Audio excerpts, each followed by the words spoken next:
So I'm going to write down the steps to implement the Barn set solver from scratch. And then I'm going to study the dynamic BVH class from Godot. And then I'm going to think about whether or not to implement from scratch or try to implement from using dynamic BVH. But I'm probably going to implement from scratch. And the main difference, I think, is going to be, so there's two key differences. One is the structure of the tree, if I implement from scratch or if I use dynamic BVH.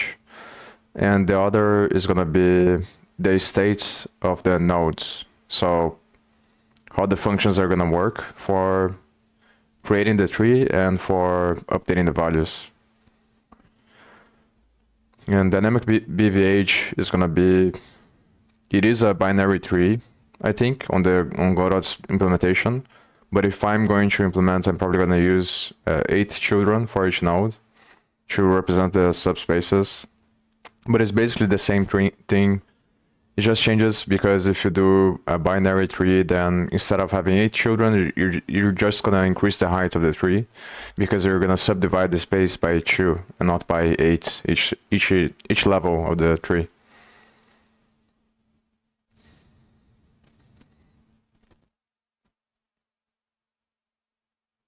I'm gonna do the Enki stuff as well,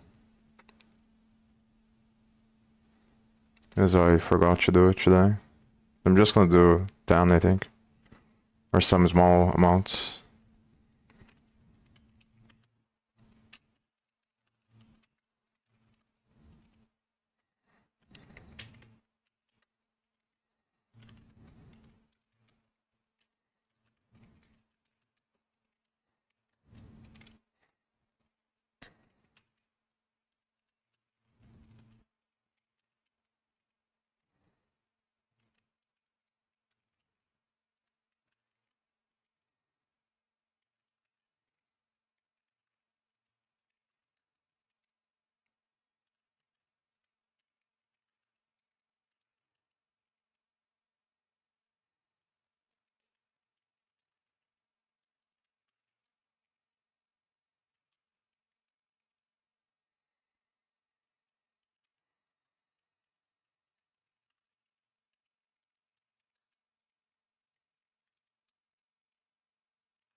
I think that's enough.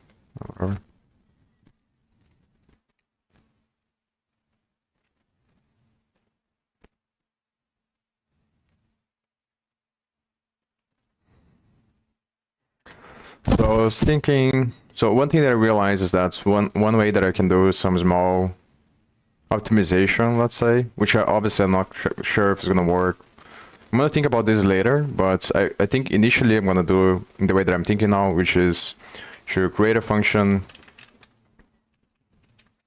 that receives the minimum and maximum vertices for the geometry and creates the nodes, the roots, which will have the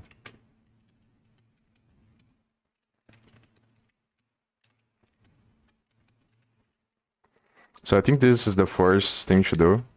So instead of creating the range of a very large space and then iterating over all the geometry to get the minimum and maximum, I create a function with the minimum and maximum, and then from the graph, I store on the graph member variables the minimum and maximum of the graph.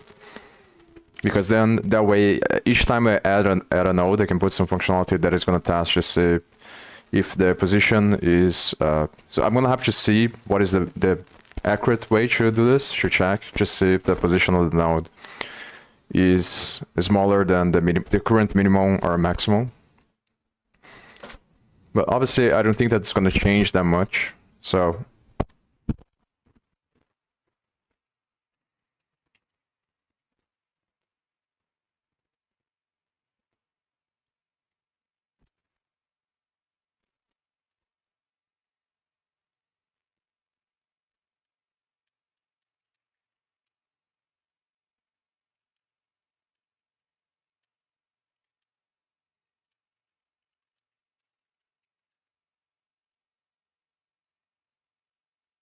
I guess I can just put here.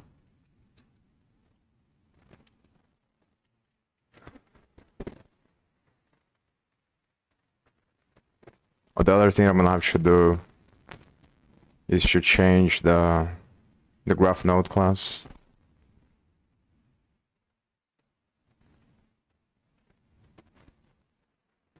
Here, I'm gonna have to put setters and getters, I think. And this is the other thing that I use. So just force and velocity, because it's only one node, obviously.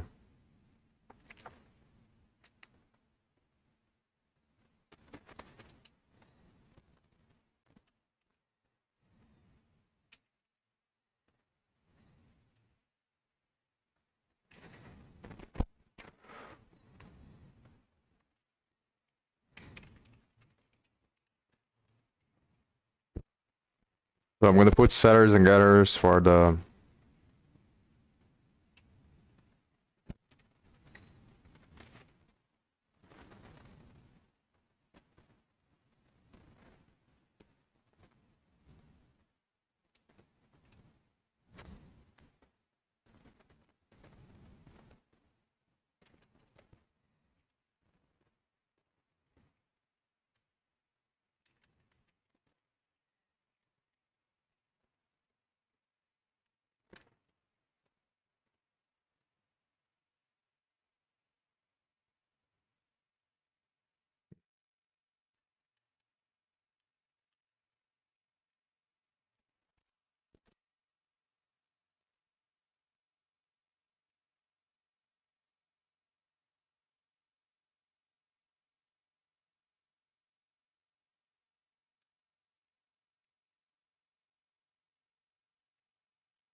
also have to add the setters and getters for the velocity. Let me add here first. Let's see.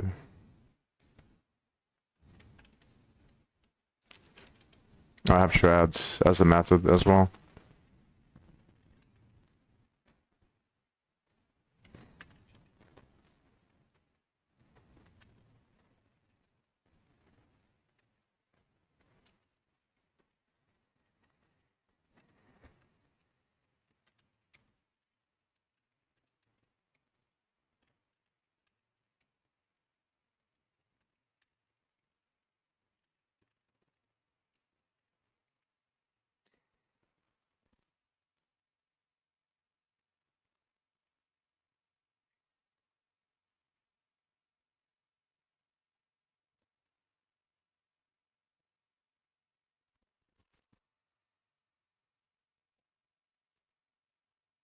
I'm gonna study continue to study the implementation that I did on the front end that I got from someone else that I forgot where the code is, but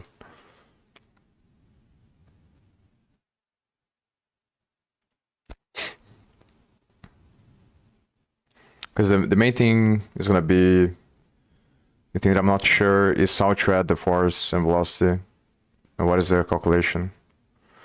So I know that I need the center of mass for the nodes. So this stuff I'm gonna have to think about. Let me. So force velocity is kind of annoying, but it's just gonna be. So I'm gonna do that now. So now I have to think about this. See. So you add as an object. Just kind of annoying because I'm not sure about the property here.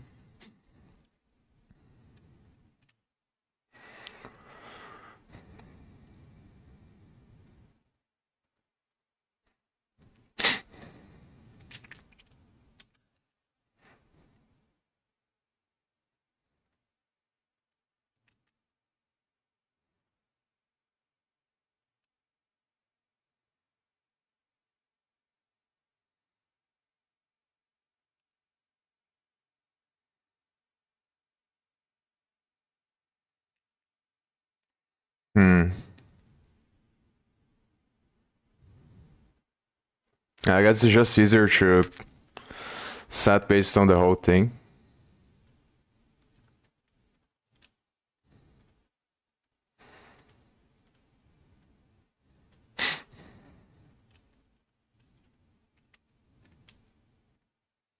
But obviously, I can do another function that just gets the entire thing there. Or I pass a bunch of floats and then I set one by one there. It's probably better, because then you don't have to create one outside.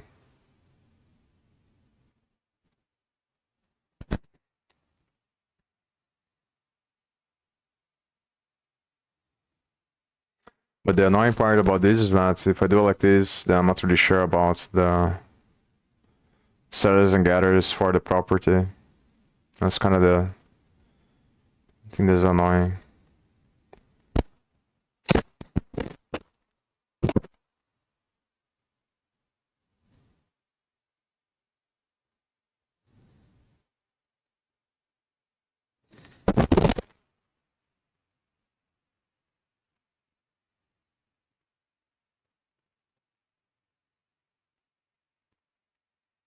I think is the probably the best thing to do is to not expose this to as properties, because then it's gonna be easier to think about it now, and it doesn't really matter that much to expose, because the purpose of this is just to be used on the solvers. So like you're not supposed to change directly the forces. I think maybe it's a nice thing to allow people to do, but it doesn't matter that much, I think.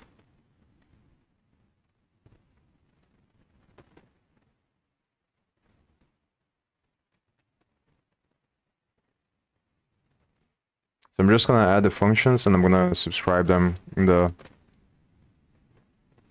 class, but I'm not gonna add as a property there.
And now velocity.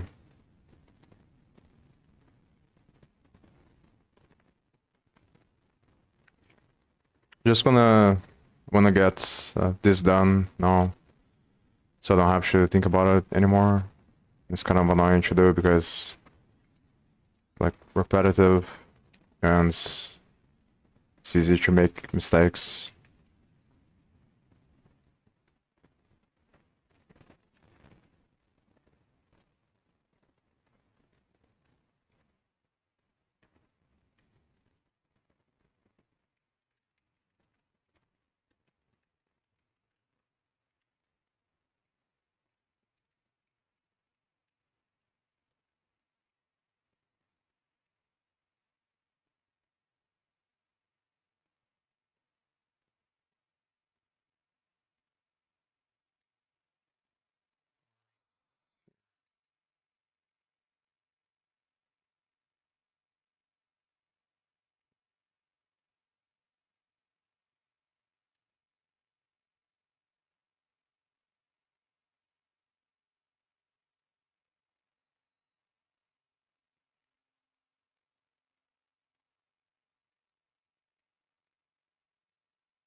And now it should be right.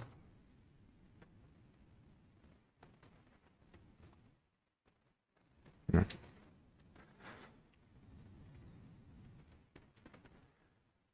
So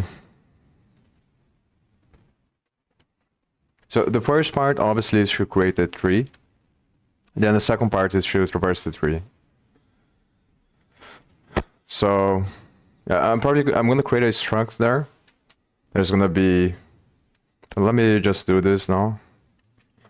Struct bh tree node. And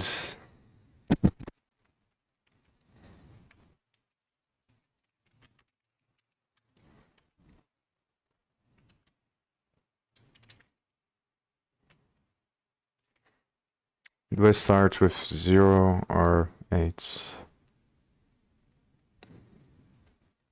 I'm just gonna start with 0 because maybe it's less confusing since it's the same index of the array. But this is the part maybe it is better to have a binary tree because then I can do the same logic, because the annoying part about this is the memory, I think, like figuring out what is the best way to deal with the memory, because in most of the classes that are for math, Godot doesn't use memnew to create the classes. So, and I don't understand very well how it works, but I think that I'm not really sure if it's putting on the heap or not. But it usually creates structs and uses forcing line to create the structs. And I think that with the dynamic BVH, it's probably similar. So if I do a binary tree, then it's easier to copy the way that they do memory based on the dynamic BVH. But then it changes the way you subdivide the space, which changes the structure of the tree. But I think the logic's pretty much the same. And it's kind of easier to think about, because it's easier to think about dividing a space in half than dividing the space in 8 parts each time. It feels like more. So I think the trade-off is that if you divide by 2, you spend more memory, but it's probably faster.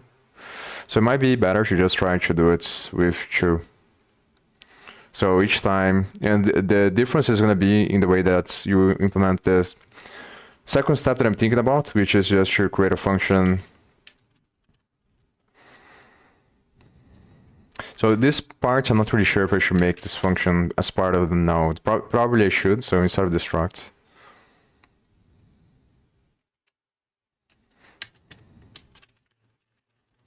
That breaks its AABB space into amounts of children that the node is going to have. So the subdivisions of the space are a direct reflection of the children of each node. So I need to have a function that is going to take the first space, and then based on however many children the node has, the node is supposed to have, is going to subdivide that and is going to create a new node for each subspace, which are going to be the children of the first node. And those are going to be the regions. And then I'm probably going to... So the part about the flag variable, I'm not really sure. But probably that's the best way, the easiest way to do it also. So I put a flag variable there. I'm going to think about it into... So I'm going to ask ChatGPT to see what it says. And I'm just doing the initial stuff here, so that is like it clarifies my mind to think about it, because there's a couple of different parts. It's not hard, but it is very annoying to figure out and to see if I'm doing correctly. That's kind of the problem. So like one example would be checking the minimum and maximum of the geometry, because it's going to be some if-else statements, and then you have to think about it in your head about the geometry, and it's kind of annoying to do it. And I think the point about the threshold so the way that it works is that after you build a tree, when you're going to calculate the force on each node, you're going to traverse the tree, and for each node, you're going to compute the distance for the distance of the center of mass of the current node to the node you want to update the force. And you're going to get the size, I think. So what they call width of the subregion, in my view, is just the size. But it might be just because the way you derive there on the A and B, the sizes is of the make up the geometry of the cube is just by adding on the differences on the different points, the size. So for example, if you have the beginning point on x, y, and z, and you want to get the point on the right, you would increase only x by the size, and keep y and z. And then obviously that makes the point move to the other part of the cube. So I think that the size that you initialize the A and BB structure is the width of the subregion. So the threshold is calculated by the width divided by the distance. So S divided by D, and that's the value of theta, which is the threshold that you can put. I think it goes from 0 to 1 or something like that. So if it's lower than the threshold, then you keep going, I think. Or either way, like either lower or higher, don't remember which one. You are either gonna continue to traverse the tree until you reach the threshold, or you're gonna do the calculation right away, which is gonna simplify the force by using the center of mass of the node to compute the force instead of using the mass of all the nodes involved on the thing. So like at the limit, if you have a theta equals 0, I think, it means that you're not gonna subdivide the space. You're just gonna get each specific node because you're gonna traverse the entire tree, because none of them are gonna reach the threshold. But then it becomes very slow because they're not reducing the complexity based on the center of mass of the subspace. And if you have the threshold of 1, then it becomes very inaccurate, but a lot faster, because you're reducing, it's like you're computing the force of each node against the entire body of mass from all the other nodes instead of the specific nodes. So I think that the size is the way you compare. So the size is how you get the value there. So the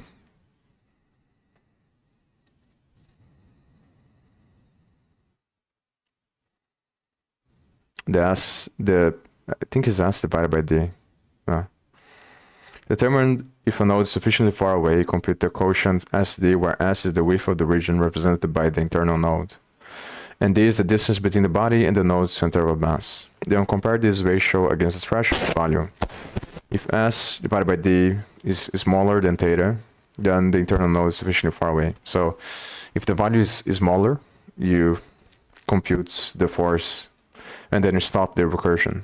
So it's like the base case of the recursion, I think. But I'm not really sure if it's going to be recursion. I think it's probably breadth first search, which I'm going to have to think about how to implement. because it's gonna be like traversing horizontally because the levels of the tree highlight the subspace. So I think it makes more sense to traverse the tree horizontally. But I'm not really sure though. Maybe it's a combination of both. Yeah, recursion is a nightmare.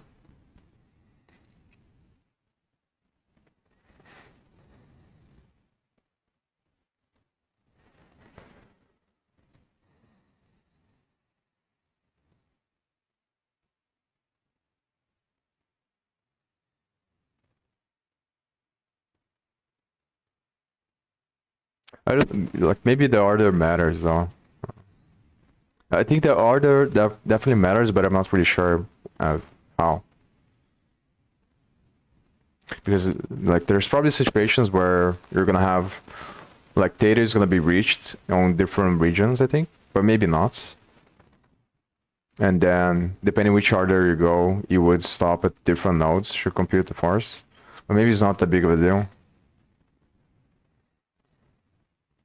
I think it changes as well. So one of the most confusing parts is figuring out how to rebalance or how to add the nodes on the tree. So whenever you have a case where you're trying to add a node and it is on the same subspace of... So I think the way that you do it is like you traverse the tree and then for each subspace of the current node, so the children of the current node, which are the subspaces, you create a function that is going to compare, is going to check to see if the point of the position you're trying to compute is inside of that subspace or not.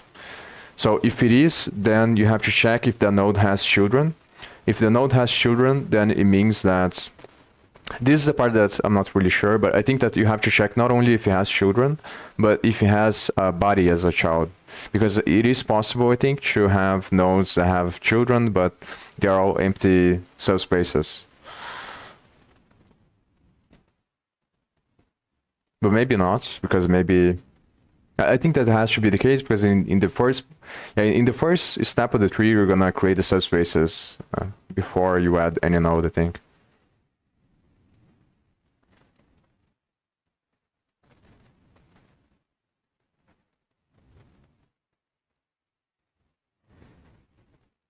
Yeah, so I think it's probably easier, but then it's kind of annoying because then you have to filter each node. Like you have to filter all the children at each time, which is kind of bad, I think. Because you have to see if the... Or maybe I can do a flag variable or something like that. So like if the node has a child that is a body, then the flag variable is true, then it makes it faster to check. Just say if that node has a body already on its subspace, or actually it would be on the same region. Yeah, so I think that's, yeah.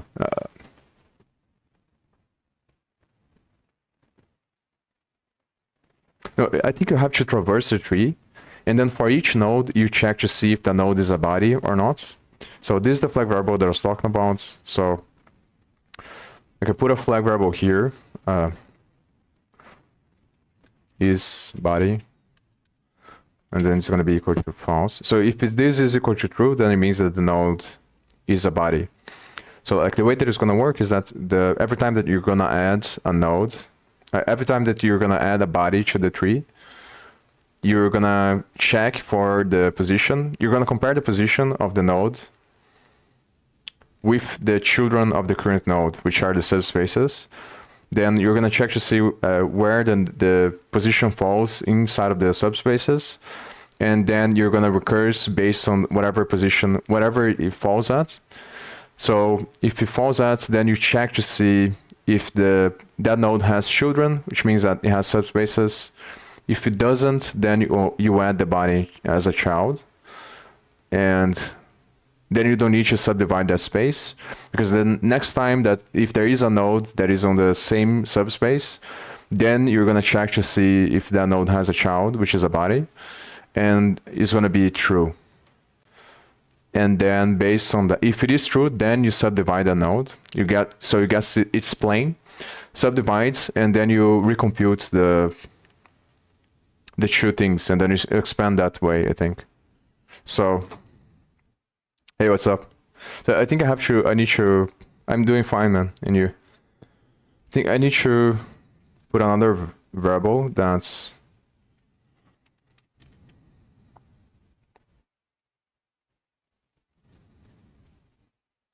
like, obviously I'm gonna build and then see if it makes sense, then I'll think about it more.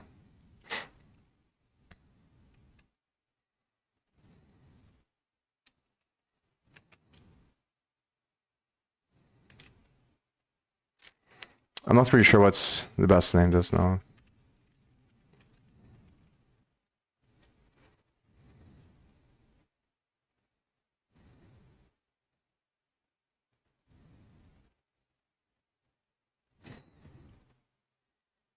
Yeah, so I'm not sure what's the best name of the variable, but I'm gonna think about it. Don't have children, that's our bodies. Yeah, but this is the thing, I'm not really sure. Yeah, so I guess this is one question, let me see. So whether or not, like, I think each level of the tree can only have one node, but yeah, that doesn't make sense here.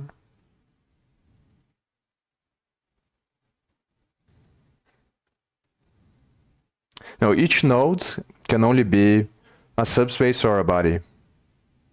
Yeah, you can't have a node that is two bodies, obviously. So the space has to be either 0 or 1 for the amount of bodies. But just because you have a node that is a body doesn't mean it's gonna have. So when a node is a body, then it means that it doesn't have children. So maybe I don't need a flag variable to determine, because the definition of the node that is a body is a node that doesn't have children. So and every time that a node is a body, then you're gonna have to subdivide, I think, the space. I started to code, I think, almost 4 years ago or something like that.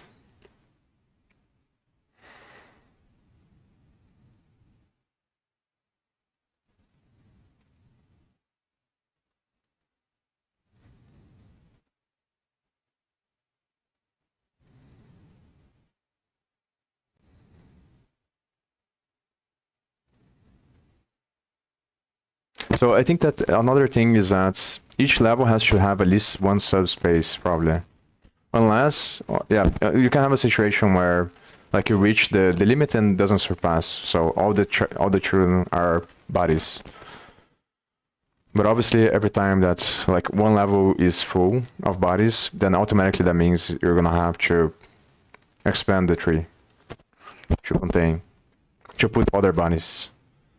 So one of the trickiest parts is to add new nodes. So probably the best way to try first is to subdivide the space in two, because it's probably faster.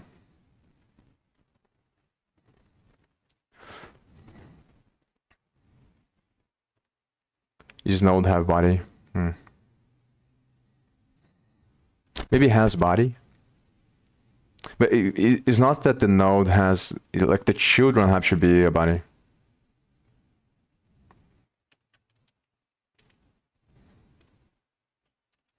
Has body children. Has body child, probably. But I'm not really sure if this, I'm gonna have to think about this more when it gets time to build the functions. So I'm just doing this stuff to clarify first how to. Oh yeah, the other thing that each node is gonna need is a center of mass. So float center of mass and float total mass. So I think that the way that it works is that every time you're gonna add a node, you're going to increase these values. So this is the, like, I asked ChatGPT because it's kind of annoying to think about it, but this is basically the function that you use to update the mass and the body. So maybe the mass should be 1 in the beginning, total mass and center of mass. Oh, center of mass should be a vector 3, I think, because it's the position. So the way that center of mass works is based on the Not sure what's the best way to initialize this. Maybe like this. Is a weighted average of the mass times the position divided by the total mass. So if you want to calculate the new one, you take the mass of the current one, you increase by the new mass of the body you're putting, of the node you're putting. And then you do this calculation here. So this would be, I think on ChatGPT response, this is going to be the mass of the current total mass. So in my case would be the total mass here. And here would be new total mass. So you do the mass plus the new mass, which is going to be the new total mass that you put here. And then you just multiply the current mass by the center of mass. Yeah, I'm pretty sure it has to be a vector 3 because like the unit of the mass is gonna cancel. So it's gonna remain the position. But it's kind of weird to think of. I think it's actually not that weird, so.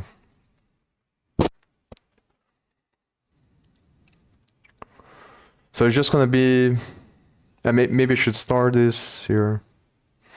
The result's gonna be a vector, so. It's kind of weird in the beginning.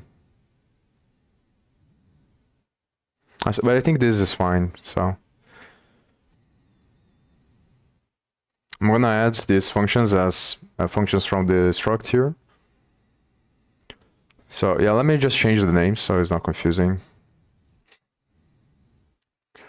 So this mass would be total mass. So new total mass here. And the center of mass, plus body. So this is the center of mass of the new body you're adding. So the position and its position multiplied by its mass. And you're just adding to the weighted average of the total. So you have to add one by one because obviously you're gonna add nodes one by one through the thing. So each time that a node is added, every time it passes through a node and the node is a sub-region, you update the values of the center of mass. I think if it's a, yeah, what happens if the node is a body though? If the node is a body, then it probably, yeah, this is kind of weird actually, let me think about it. Because this calculation is only going to be for children. So before you do this, you have to check to see if the node you're adding is going to be a child of the current one. And then you add. So I think if the node's a body, then you're just going to take its mass and its position. So probably inside of this function, I'm going to have to think about this obviously later. So. And here will be total mass is equal to new total mass.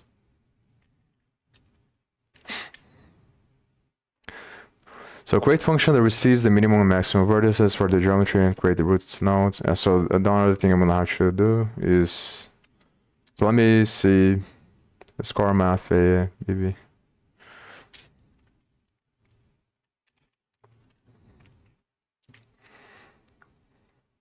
Because this AABB stands for axis aligned bounding box. So it's basically a box on space.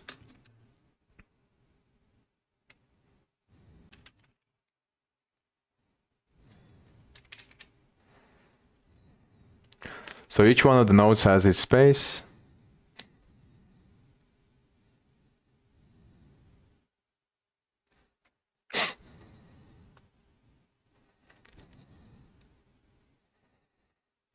So create the function, receives blah blah.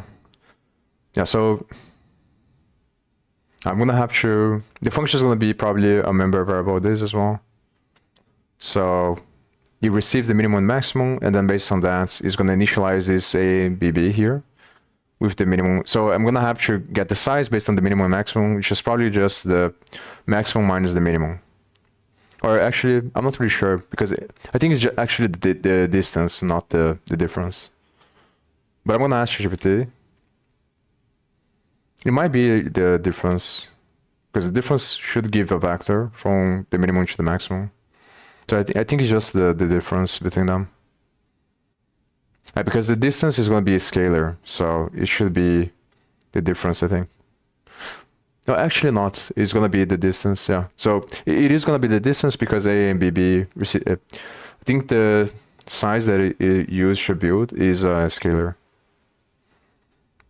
No, it's a vector 3, so is the difference, yeah. So vector 3 means that you're going to take the maximum position and subtract by the minimum. That gives you the vector that goes from the minimum to the maximum, which is the diagonal of the box. So the minimum position is on the left bottom at the back of the cube, and the maximum is on the top right at the front of the cube. So when you take the maximum minus the minimum, you're going to have the vector, which is the diagonal of the cube. And that's how you initialize here. And the distance would be just a scalar that represents the magnitude of the vector of the diagonal.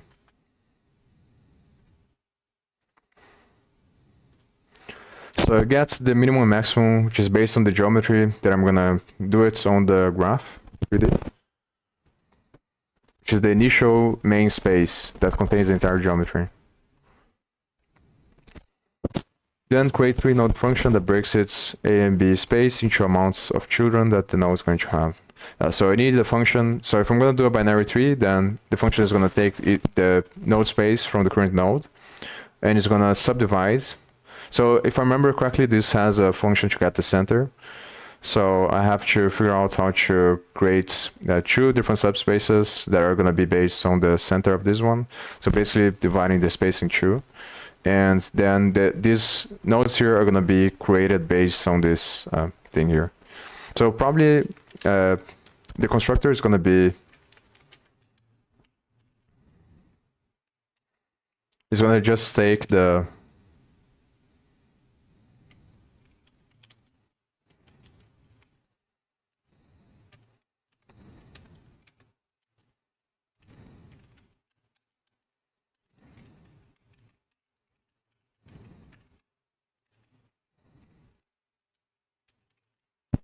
I think this is probably, so initializes the tree with the space you pass on the constructor. Then on the other function, I build the other pointers here based on the subspace of the original one, and that splits the space in 2. So I need a function that is going to check. I'm not really sure, like it's kind of hard to think about in steps when it comes to this because, yes, let me continue to think about the steps, then I'll write each function that I'm going to need. Create 3-node function that breaks its space into amounts of children that node is going to have. So okay, so let's think about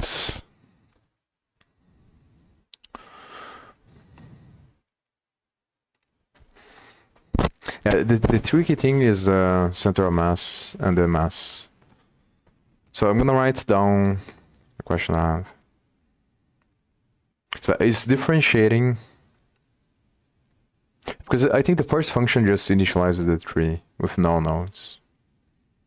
But probably it's better to just create the entry point function that receives everything, and I break down the entry point function into these steps here. So this function is also going to receive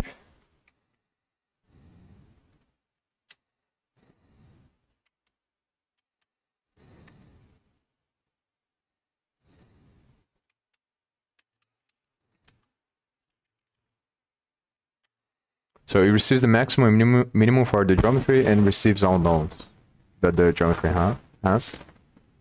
Then the first step it should break down. The problem is that like it's gonna be the function that breaks down. That should be a recursive function, I think, or maybe not actually. So like you're gonna loop over the nodes, all the nodes you pass. I guess this part is the one that is kind of confusing. So I think you loop outside. You loop over all the nodes, and then for all the nodes, you call the function that is going to add the node inside of the tree. So the function that adds the node inside of the tree is going to be the recursive one. And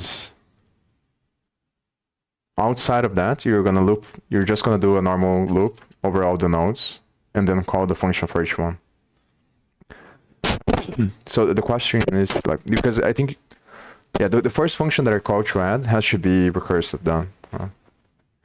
Which means that these steps are gonna have to, they're just heuristics for the recursive function. So I'm gonna break down like this.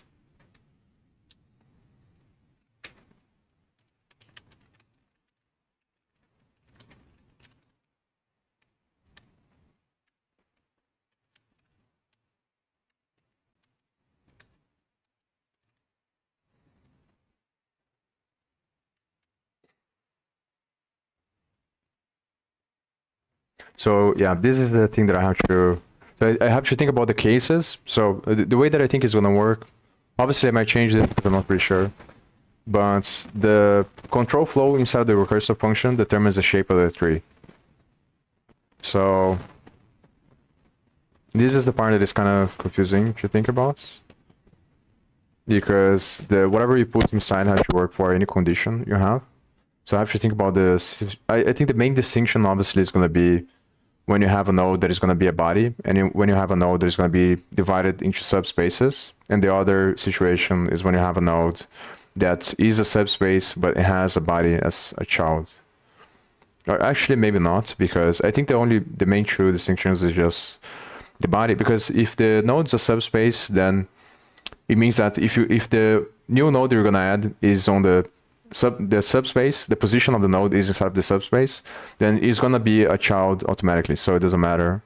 So I think the main true differences is when is either the node's a subspace or it's a body. And then if it is a body, then you're going to have to rebalance, I think. And if it is a subspace, then you just keep going. So just call recursively. Or like you check to see. So I'm going to write this down. So create a function that receives minimum maximum and all bodies to create the nodes. To have the... this is kind of the problem though, because the first one has to be... So I think this is the thing that is kind of confusing me, because the way that I'm thinking, probably I'm going to have to make this distinction of the first time you initialize the tree. Because the first time it has to take into consideration the minimum and maximum from the geometry. And all the other times is not going to be... Oh, but the minimum and maximum I can compute inside the recursive function. It has to be based on the... So on the function that I calculate the subspace, I have to compute... Oh, it's already going to have the minimum and maximum because I'm already creating thing. But let me think about this.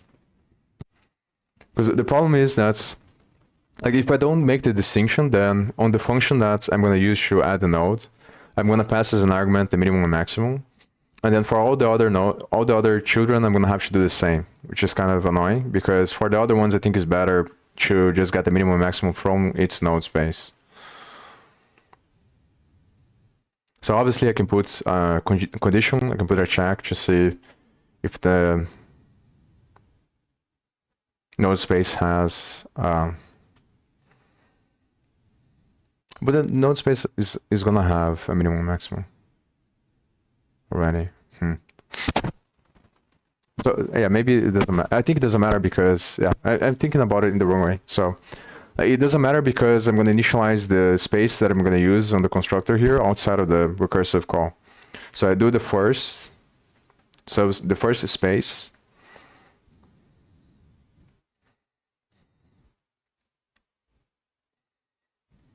Yeah, so I think on the very first time, 100% of the time, whatever node you put first is gonna make the root node a body, because obviously it's gonna be inside of the space.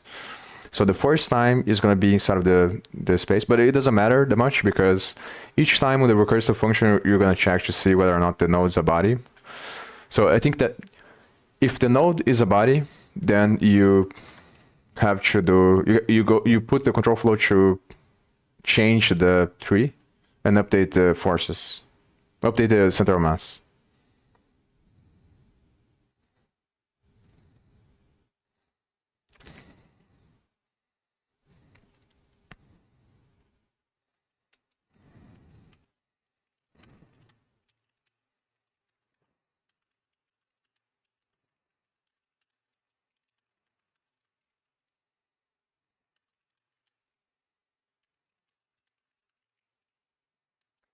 Let me think about this.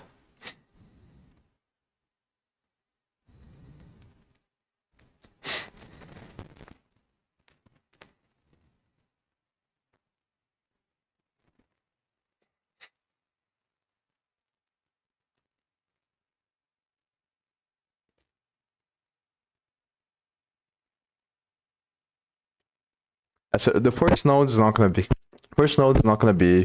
just gonna be like, it's not gonna have a state when you, the state is gonna come from the functions. Yeah, so by default it's gonna be false because it's gonna be a subspace, but it's gonna have, I think like this should be initialized as no pointers.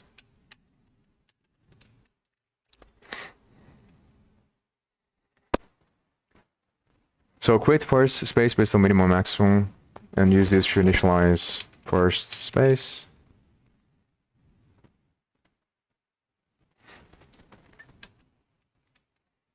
Then loop over all the nodes and call the recursive function to add the node into the tree for each node from the roots. So after I loop over the, so I'm gonna, after I initialize the roots, then I loop over all the trees and then I call the function from the roots to add the node into the tree. And then the function is gonna be a recursive function. So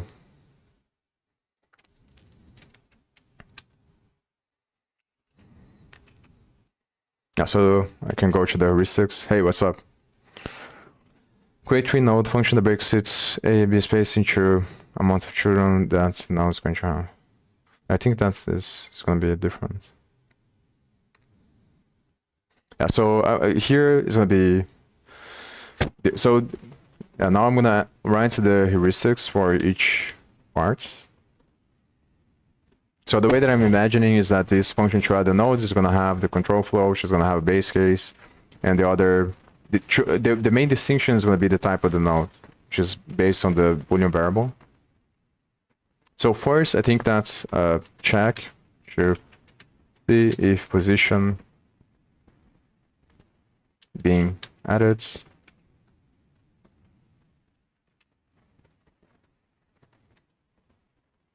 is inside of nodes space. So this is the tricky part. So the question is whether or not I check to see, I guess I have to check to see if it is a body first. Because if the node is a body, then I know already that I'm gonna have to recurse. Yeah, so check to see if node is, I'm gonna put 3 nodes so I don't get confused, is a body.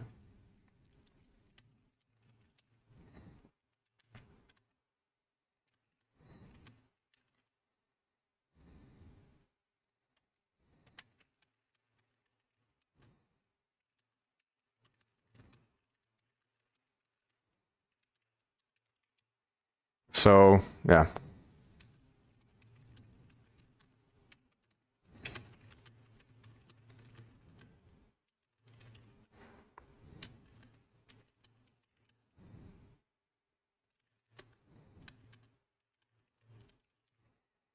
So this is the control flow where, so if the node's a body, I'm gonna have this other function that is gonna take the node space from the current node and it's gonna subdivide into 2, and then it's gonna create 2 different subspaces, and it's gonna update these values of the current node with the subspaces. Then I'm gonna call the function recursively, and I'm gonna pass the, this is the thing, I think I'm gonna have to do both, because it's gonna have to be a loop. So I'm gonna have to call on both sides, but maybe not, actually. So maybe on this one I can check already. On this part here, I can already check to see if the current position is gonna fall, like where it's gonna fall on the, yeah, so I think that's better. So you check to see, so I should probably put this like somehow here.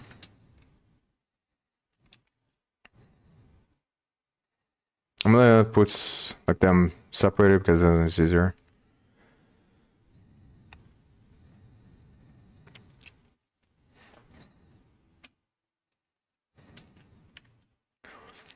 So if it is, then we will have to recurse and break current node into two subspaces. So I have to compare. So or call function to check if the current node is. It's probably better to just think about the names of the functions, because I roughly know what kind of functions I'm going to need based on this. So I'm going to write here, and then after I finish each part, then I just replace. I think about the name of the function, then I just replace the description of the function. So call function to check if the current node is inside of the subspace 0 or subspace 1.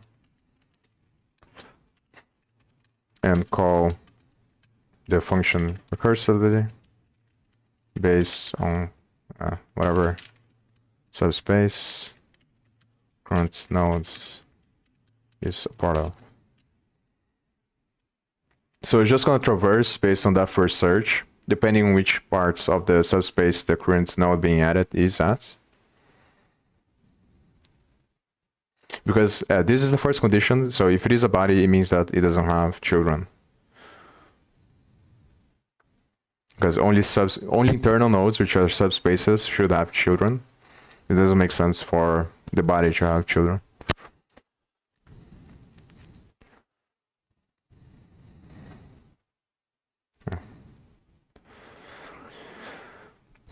So what can be the name of this? Let me go back to think about the functions. This is minimum and maximum. This function is outside of the class. So I'm gonna think about the name of the function here. Our creates roots.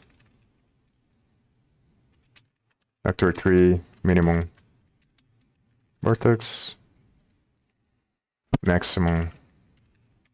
I need the maximum to calculate the size.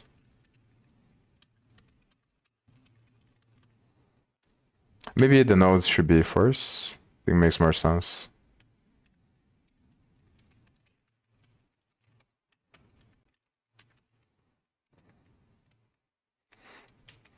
So I'm just gonna pass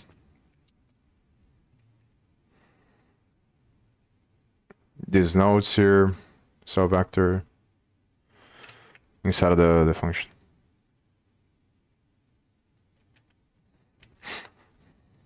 And here I'm thinking that the size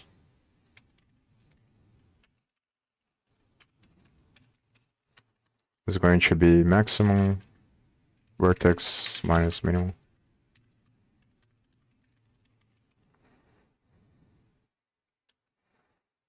And then to initialize is going to be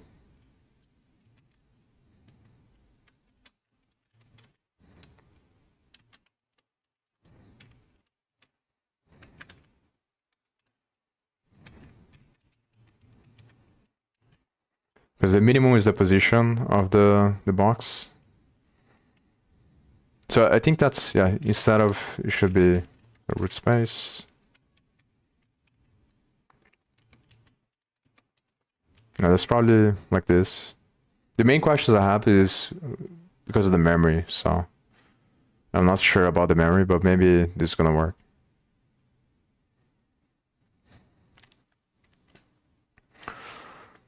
So this create function, that's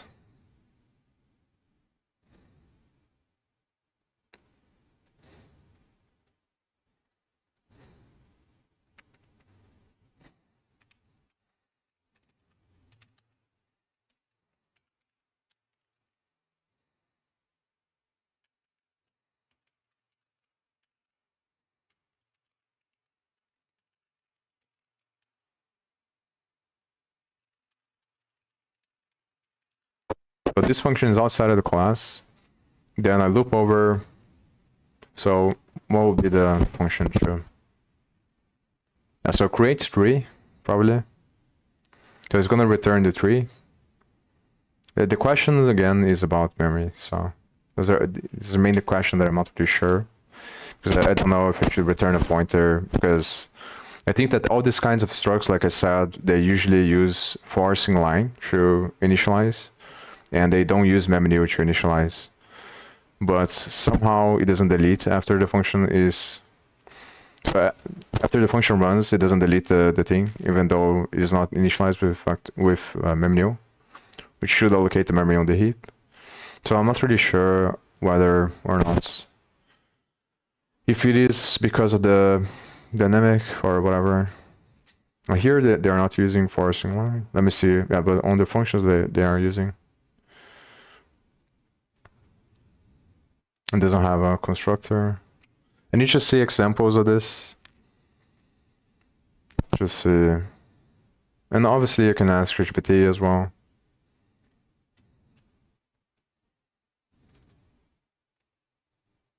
I'm just gonna do like, I'm not gonna worry about these things because obviously. So I'm not gonna code the functions now. I'm just gonna do the template. This one is easy, so I think yeah, it's probably not gonna change. So this one is gonna create Barnes 3.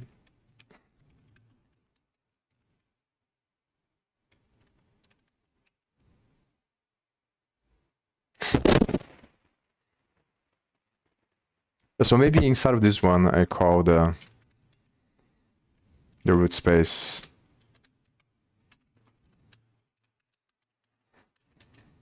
This one is gonna have to. It's basically the same thing. It's just, and then I do the other stuff there. So just accept the same stuff here. Oh, I forgot the name.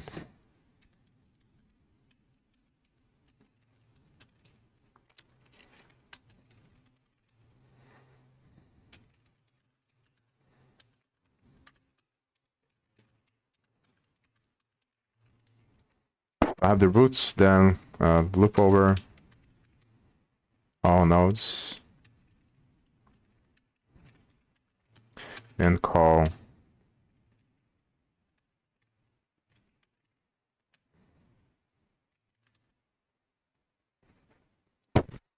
oh actually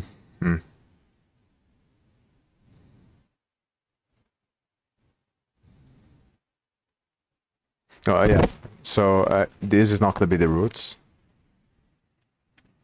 I think it is not that big of a deal to put the same name here. So I'm gonna create the root from this. So create the root here, and then I'm gonna return the roots. I'm not really sure if I can initialize it like this. Probably yes. So I use the root space to initialize the tree, and then from the root I call this add tree nodes.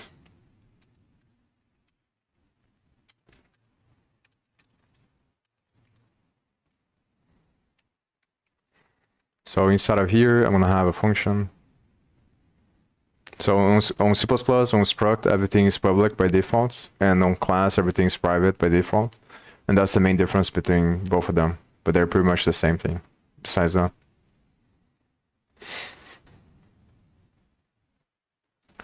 From the root to add nodes, so add 3 nodes.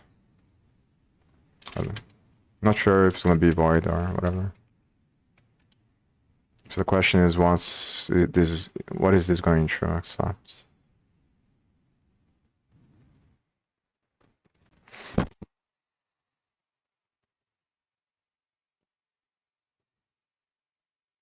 Add 3 node, I think. Yeah, add 3 node, not add node 3.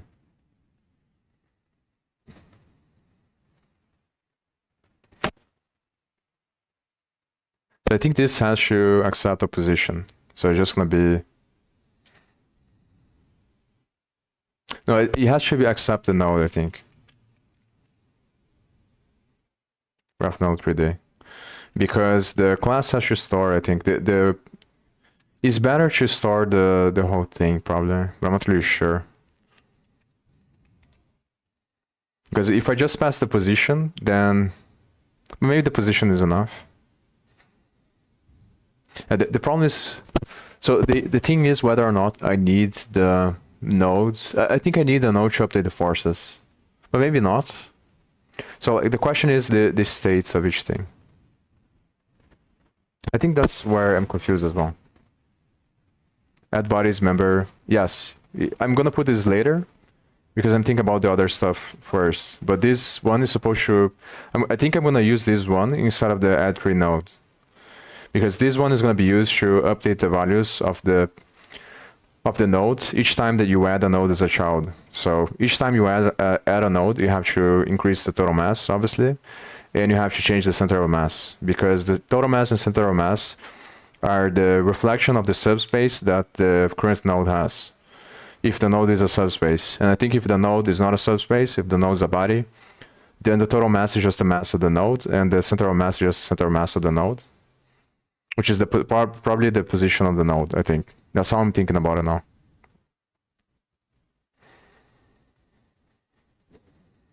But the confusing part is I have to think a little bit more to see how to clarify this. Because I think I'm having trouble thinking about, in the moment you update the forces, where are you updating from? So, because what is the thing? I think for this thing, I have to see into the other code base, because it's going to be easier to see how it was implemented there. So I'm thinking about like, because there's two different ways. Like one way is you put the same information you have on the node, you put here, and then each node is going to have the state that is a reflection of the other nodes. And then you use the tree to update the nodes outside of the tree. But I think that doesn't make a lot of sense. I think it's probably like you're updating the forces based on the positions on the tree, I think. I'm not really sure. So if it is the second case, then I think it makes more sense to pass, to call this function passing the node. So I would just loop over this, and then for each time that I call that tree node, I just pass the node for the function. And then based on the node, I get the position, and I do everything else.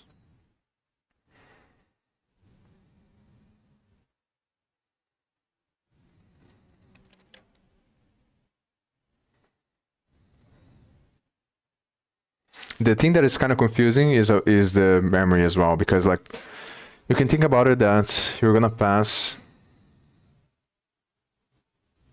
Yeah, because there's two different stages. So the first stage is you're gonna build the tree, and the second one is the one that you update the force. I think that the thing that is not very clear yet in my mind is the connection between the two. So the first stage, I think, is kind of becoming a lot more clear on my mind, because you're just using the nodes from outside. You're just using the positions of the geometry from outside to update the state of the tree that is going to contain the stuff you need to create the forces. But I think that is probably is not very good if you, after that, when you're going to apply the forces, if you have to traverse the whole tree. But maybe that's the point. Maybe that's the point. Because then, like, what I'm thinking about is that you're going to have to calculate the position of the subspace 2 times. One time to create the tree, and the other one to update the force. And I'm thinking about why not do it at the same time. But it might not be very good because, but maybe it is actually. I think it probably is. So like, I think that I can update, if I can do it at the same time, then it's probably faster. So like, instead of updating, I do both things, obviously. So at the same time that I update the state of the tree, I update the state of the force on the node. I think that's probably the best way to do it. So like the forces here, the force and velocity, I can wait until I have the whole tree and then traverse the tree and then compute the forces, or I can do just the same calculation that I'm doing to update the state of this one, which happens one by one, which I'm gonna do on this function. So I think it makes a lot more sense to update right away, because then I don't need to traverse the tree. So it might be like an optimization. Because the other one, I'm pretty sure that it creates the nodes first and then it updates. It creates the tree first, then it updates. I'm gonna try to do it like this, I think. So this one is gonna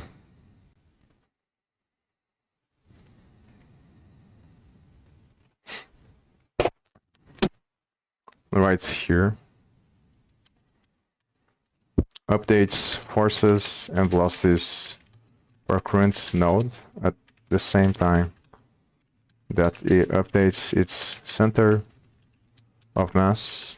The problem is the theta, but I think the theta can be calculated. Yeah, because the theta is only about the size of the space and the distance from the nodes and the subspace. Or the distance from the node and the center of mass of the current one. Yeah, but maybe this is the problem. It might be. I think that the theta is the reason why you have to create the tree first, because it's gonna be very annoying to think about. Like, you can only decide if you are gonna update the forces if based on the threshold. So like, if you update the force right away, then it might change in the future depending on the other nodes and how the tree grows. And then in order to reverse the process, so like you update the force correctly on the node, it's going to be annoying because the center of mass is going to change over time. So it's going to change the threshold, which is going to change the final force on the node. So I think it's probably inevitable. We just have to create the tree first. I have to, so I'm gonna write a question there, because I have to look in, it's probably better to look into the other project just to clarify. But the other project, I'm pretty sure that it creates the full node, the full tree first, but I'm not sure how it traverses to update the forces.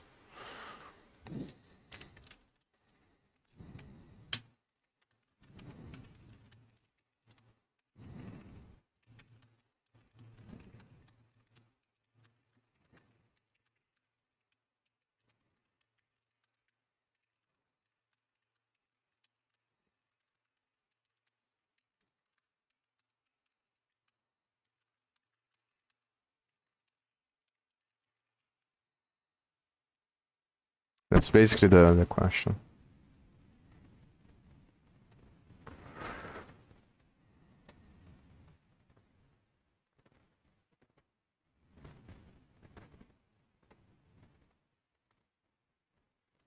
So if you create the tree first, then I have to think about, because I think if you can get away with passing vector tree instead of the node, it's probably better. Even though I think it doesn't make a lot of difference, because if you're passing as a pointer, it doesn't matter that much.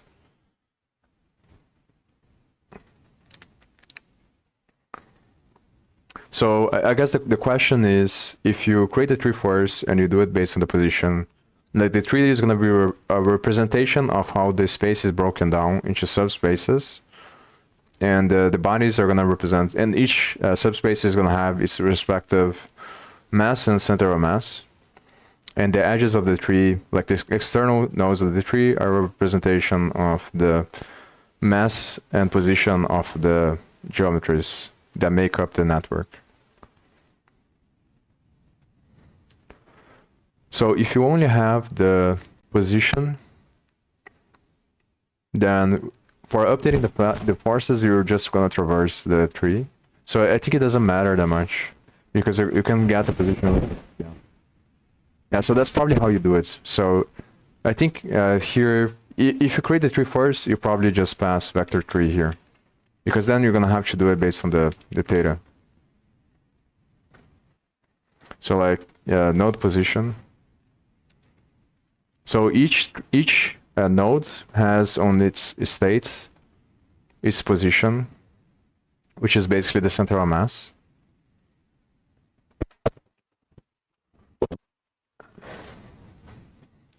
And it has its mass. And then when you traverse, the only thing that matters, you're going to use the node position again, just to, the node position is going to determine the pathway that the node takes along the tree. And it's going to be based on the threshold, and then whenever you reach the base case, which is either the threshold or at the end of the tree, the body, then you're just going to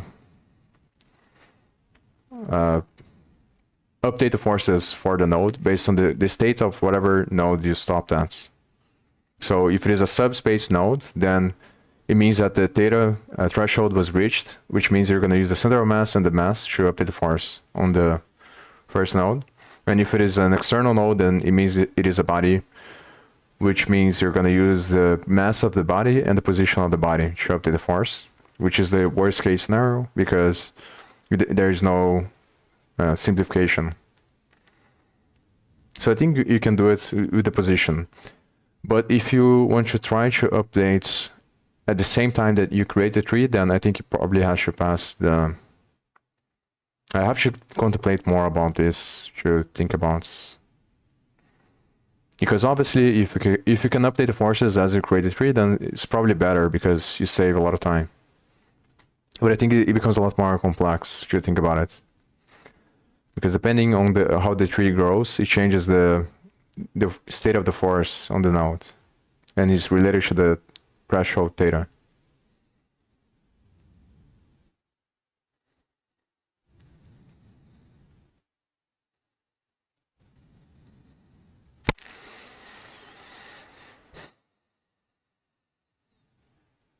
So yeah, I'm gonna continue to write, and I'm gonna, because these questions I'm gonna be able to clarify only after I go over the other codes, and after asking ChatGPT as well. But I think after adding the nodes, so if I separate them, if I separate the process, then obviously, like the difference in separating and not separating the process of creating and updating the tree is going to be reflected on the structure of the function.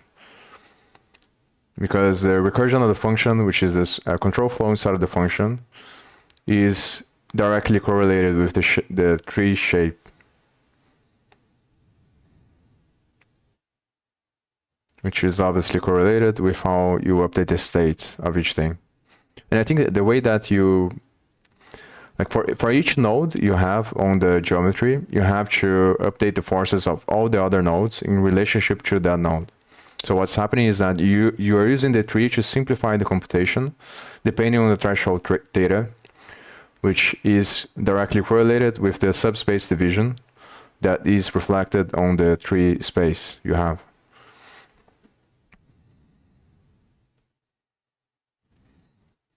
So it's basically going to change this function here, I think, because it's the way you update the states of each node, depending on the conditions.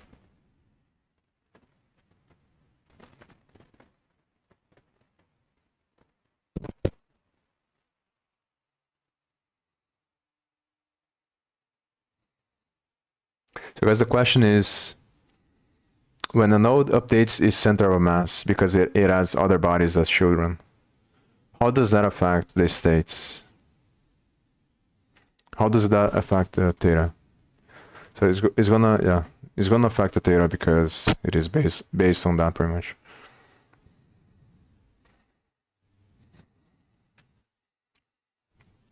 And it's gonna affect the calculation of the force because then obviously changes the magnitude based on the center of mass and the total mass.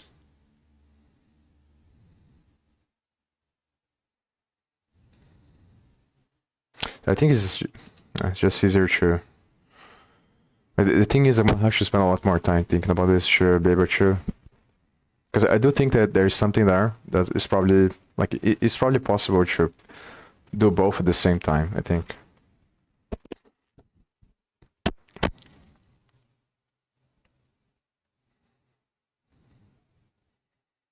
And the key is how you update the states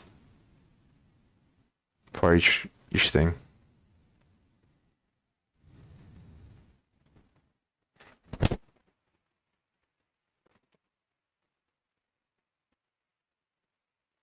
I guess like the other angle to look at is if there is an easy way to, based on the structure of the tree, to get all the state of the forces based on the state of the tree without having to use any external thing. So maybe that's how you do it. That's how you update. So I'm gonna have to look there, I think. But what I'm thinking about is like after you create all the tree, then you have some function or you have some variable that allows you to automatically get all the forces for each node based on the structure of the tree without having to compare again by traversing the tree again for each external node. Because the way that I was originally thinking about updating the tree is that you do another loop. So here you create the tree and then you loop over the entire graph again. But then for each time, instead of adding the node, you just traverse the tree and then you calculate the forces based on the theta threshold. But if you can do it from the tree, then it's probably easier, I think. And then obviously this changes because then if you can do it from the tree, it's obviously going to be necessary to have like for the state of each node of the tree to be a reflection of the nodes you're adding to the tree.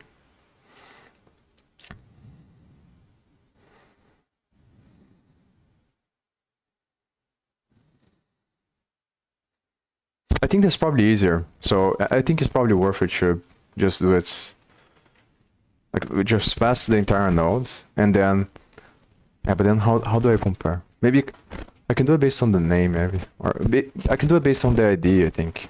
Yeah, the ID. So I can do like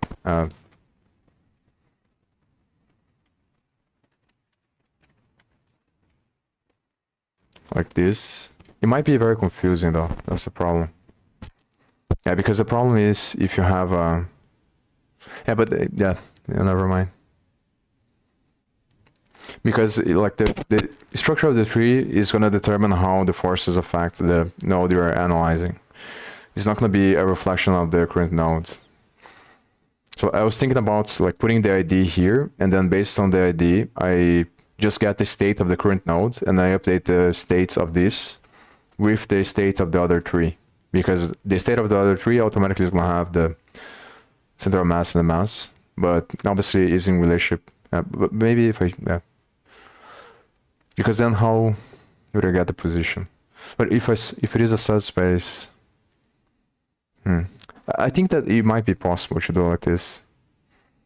Because that means that like, if I update the tree with all the nodes of the graph, then it means that all the external nodes of this tree are going to be a reflection of the nodes on the entire graph. So the forces are going to be just the pathway of external nodes to each other based on the data threshold. So I think that's probably better, actually. So I am going to try to do it like this. But the key thing that's... so maybe I don't put anything here. So like only nodes that are bodies are going to have a node ID, and the node ID is going to be a reflection of whatever node is being added. And then I can filter based on the ID. I can use the ID to connect them, connect this tree with the graph. So I only do the tree once, and then to calculate the forces, I already have the state on each node. So I traverse the tree by I traverse the tree looking for external nodes. Or I have to think about how to what is the best way to get all the external nodes from the tree. Then once getting all the external nodes, I loop over all the external nodes, and for each one, I traverse the tree, finding the path from that external node to all the other external nodes. And maybe I can create a cache as well that would keep track of the path from one node to the other, because obviously I'm not really sure actually. I'm not sure if that's obvious or not. But it might be the case that, for example, if you go from node A to B across the tree, then when you get to a certain calculation that is going to be used to update the force, let's say it's 10, then it's very likely that from B to A is going to be 10 as well. So you could cache each time. Like it would be like a graph from the tree. So I think that's the relationship that I should think about. Because then you can cache the connections of the pathways, and then it reduces the time. We probably should not waste a bunch of time. I'm gonna try to do like this, I think. So let me think about it. I'm gonna be right back. So, let me see if there's... So look into because it's kind of confusing to think about all of this stuff. I have to think about all the steps, then clarify, then I'm gonna try to progressively get to the point, but I think it's possible now. I think it's a better approach to build the tree once, then use the state of the tree to update the force on the graph, because it's faster. And then after that, if I manage to make that happen, then find a way to cache the paths of the tree to reflect the graph. Loop over all the nodes and call the recursive function to add the node into the tree for each node from the root. Look into other projects.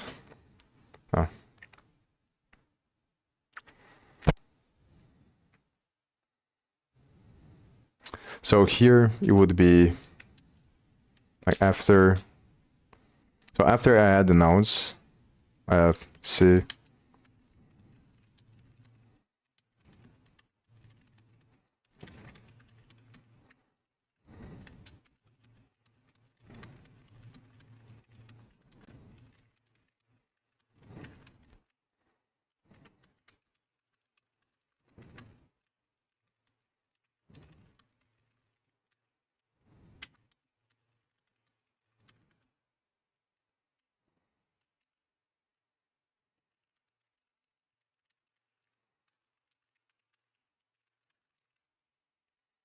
The problem is that this thing here influences this structure of the function here, because it's a connection of the states. So it's a matter of the state of both things.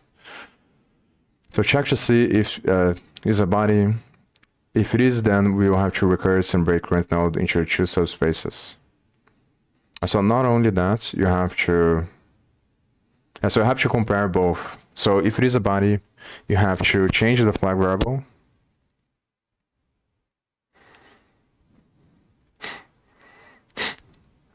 Call function to check if the current. So I need to define what does a body have.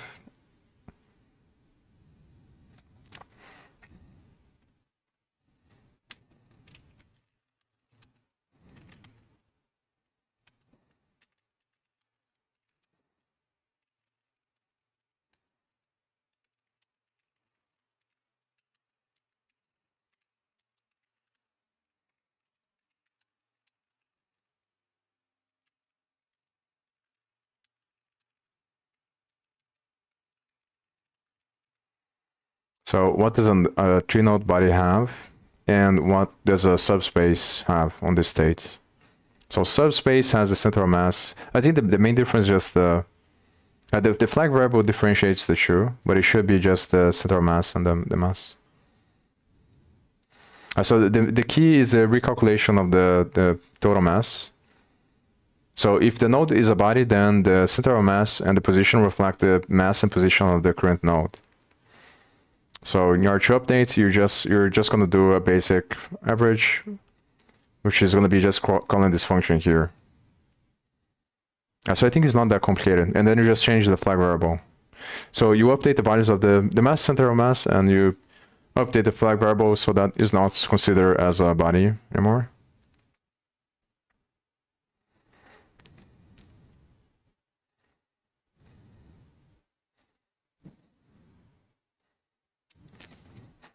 So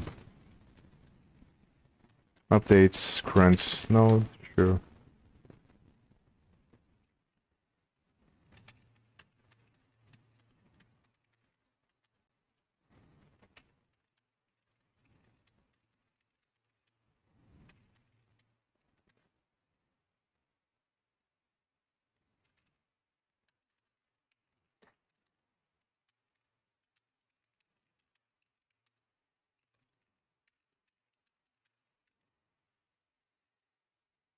And after I do this, then I call the function recursively for, maybe I don't, yeah. So maybe it's better to check if they are both on the same subspace. So there's either one way would be to check if they're both on the same subspace, then do the recursive call from knowing that. The other way is just to call the function recursively either way for both nodes. I have to think about the arguments that the function is going to receive. Because this is going to reflect the other functions that I need to check the subcases. So one obvious one is whether or not the node has children. Because I think that's, I could ask, well, maybe it's easier to just do the flag variable instead of checking to see. Because I think if the node has children can be ambiguous, because it might be the case that a subspace has children for whatever reason that doesn't have a node, doesn't have a body. So I think it's just easier to do it with the flag variable. Okay, so Just see if the body. Then we'll have to recurse and break current node into two subspaces. Update current node center of mass and mass based on the new node being added and previous node, which was the body of the tree. Also changes body. It's is body to false. Then call the function to check if the current node is inside of subspace. I think it's probably easier to just call recursively for both of them. But I'm not really sure though, because it might impact the whole thing. I think I have to separate. It's probably safer to separate, to check right away, like if they're both on the same subspace. Because it might be the case, like it's just annoying to think about, like, but let's say, for example, that you call the recursive function regardless for both of them.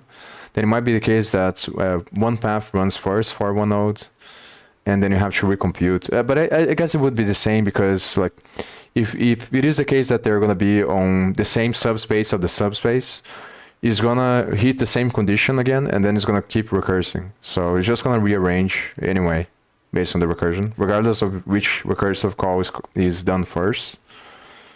So I guess I just checked it for both nodes.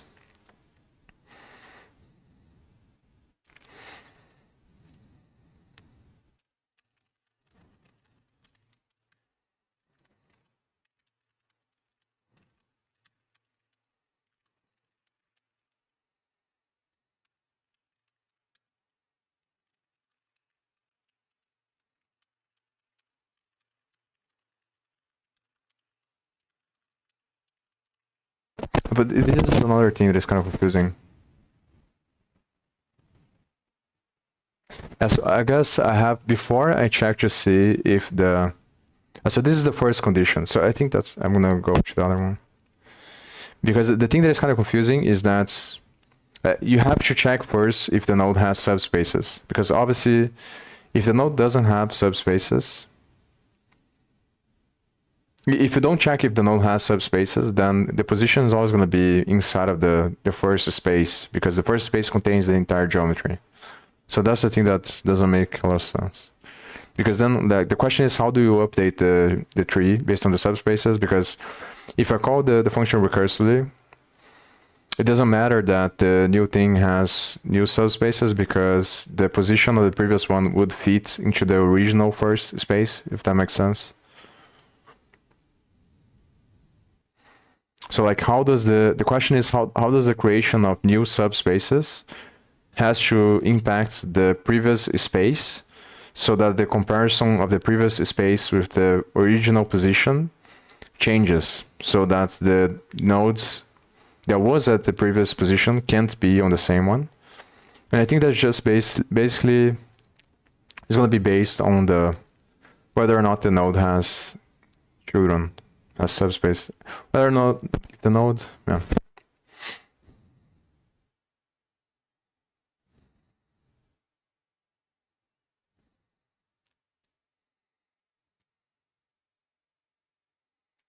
So I think first I have to check to see if the nodes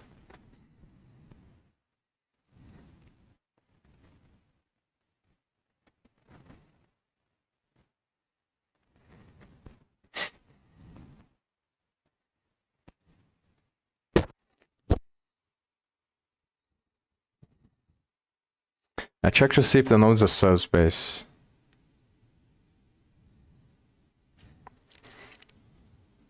So it checks to see if the node is not a body.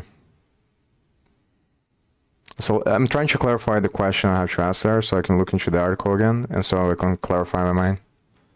But it's basically, is this up, like the relationship of the position of the spaces as you update the tree? I think it's kind of hard to think about what is a good question for this. So like, how do you force the position to change based on the new spaces? So when you create two different subspaces, does it have to change the original space? So I think if the node has subspaces, then you should put inside of the subspaces. I think that's the easiest one. So check, just see.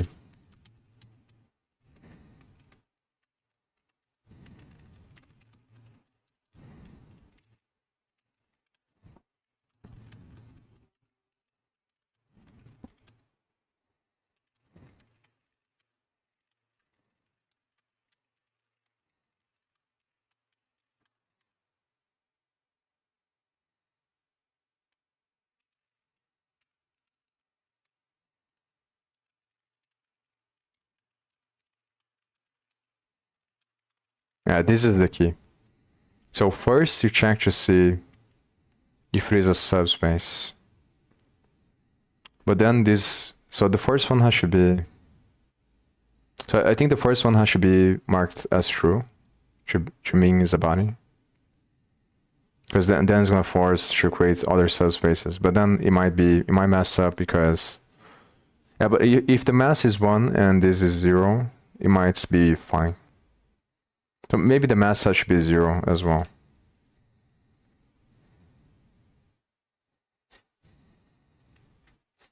So the mass is 0, and then I update the mass first.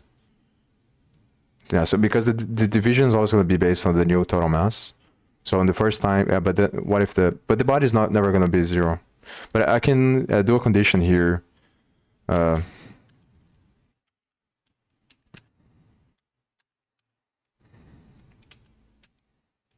I put a small value. And so this should solve, but it should always be greater than 0, the mass. And the default I'm going to put on the other one is going to be 1. So I think if I do it like this, it doesn't matter because it starts at, so this should be true. So if the first one is true, it is a body, then I can do it recursively because then it's going to update the first time. And it doesn't matter that it's going to consider this as a node, even though it's not a part of the graph, because the values are 0. So it's just going to reflect the first node being added. So the first time, since it's not a subspace, it's going to fall into the other check, which means it's going to be a body. And if it is a body, then I'm going to subdivide. I'm going to change the state on the first time. So the Boolean variable is going to be equal to false. And I'm going to subdivide the spaces and update the children. And then I do the check, just see which one of the subspaces the current position is going to be at. So I think that another case is whether if it is, but it's probably not. Like, what if the space intersects the thing? That's the problem. But this is going to be the question of how to divide this space, because I think that there are several different heuristics you can use, obviously. Because I think the simplest way is just divide the box in the middle, but obviously you can do it like on infinite amount of ways for each time, but it's just going to be a fractal pattern because it's going to be recursive. So regardless of which way you choose first, it's just going to be the same way on all the other ones. So it's probably better to just divide in the center. But it's like the question that I had is whether, like, if the position you have is right in the middle, for example, then what happens? I guess this is another issue, because if I do it like this in the first time, so I guess the easiest way to solve this would be to put another flag variable that determines if it is the first time adding a node. But it doesn't sound very good. But the problem with this one is that, like, if in the first time I consider this one should be a node, then it's going to change the shape of the tree, because I'm going to have to update I'm going to have to put the first node into its children, which doesn't make a lot of sense.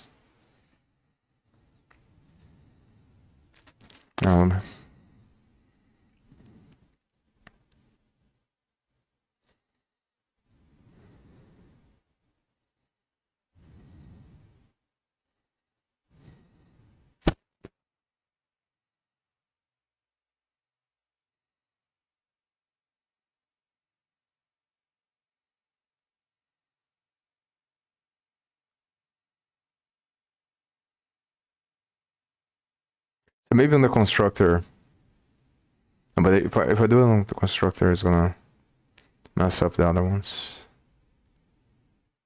Yeah, maybe I can do it actually, but it's I can put on the constructor here to initialize the children as subspaces, so divide automatically. And then I make this false in the first one.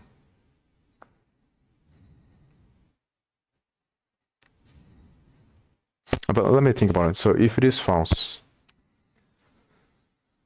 if it is, then the comparison of the current position will be against subspace and not its own space. I think it doesn't matter that much. So I just check to see, I put false, and I check to see if it has subspaces or not. Or I can put on the constructor to initialize the subspaces automatically.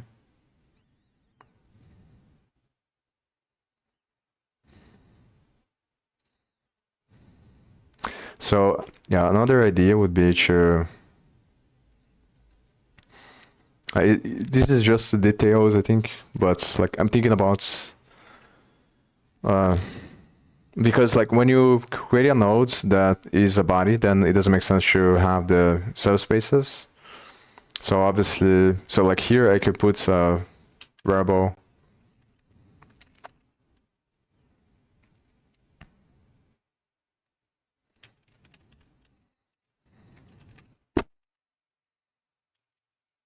For example, yeah, I guess if I do like this, it probably works. So whenever I pass is node body as true, then it prevents I can put the definition here inside the constructor. So the default behavior is to create this other trees here based on the values passed here.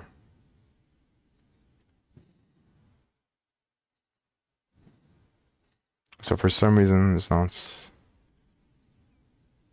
Oh, it's bool. Forgot the type. Yeah, so here I think it should be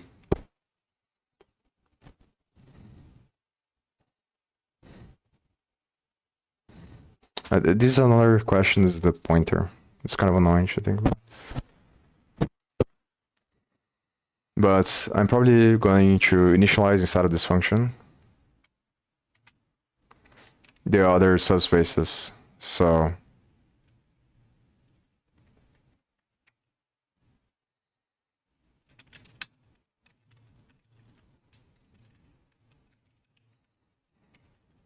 I have to think about how I should do this.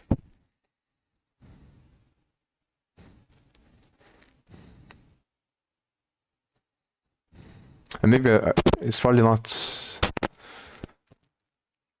Yeah, it's easier to not do it as a function and just do it with the values here. But I'm gonna have to figure out. Maybe it is a function. At this part I'm gonna have to think about, but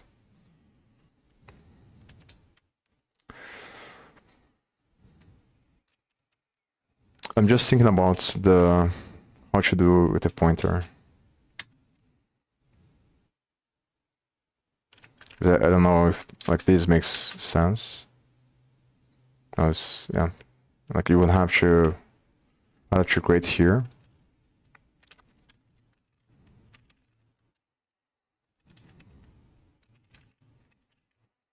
And this would be like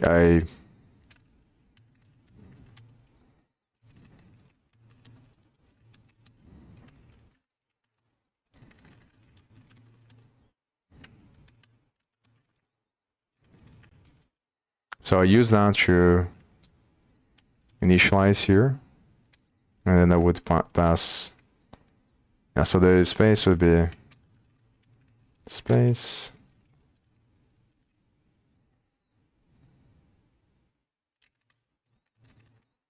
And it would be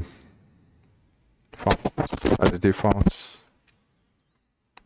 And then I would do the same thing for the second.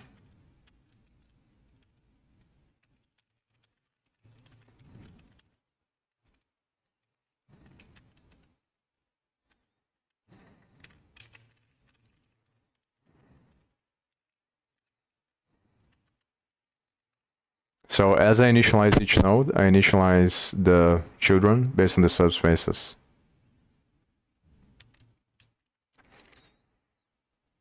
And by default, they're false. So I would turn them into bodies from the outside. I think probably this way is the best. I just have to the one thing I have to see first here, and I have to remember is how to from the first space. And I'm probably gonna ask ChatGPT this, but how to get the two subspaces from this space, which will be this two here. The thing that also I'm not really sure is about the pointer. So this part's still. I'm gonna have to spend some time thinking about this. It's easy if you use memnew, then it's easy to think about. Because then you just create a pointer based on memnew to initialize a class. But if we're doing like this, I'm not really sure if it's gonna work. Because obviously this would have to be a pointer.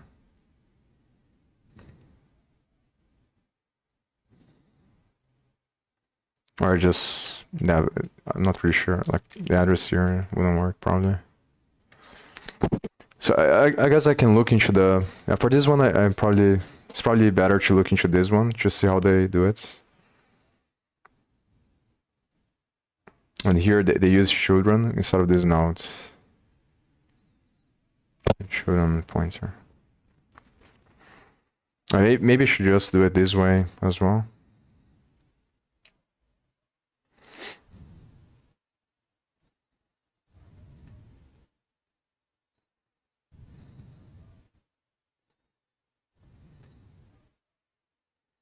I'm gonna be right back.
Hmm.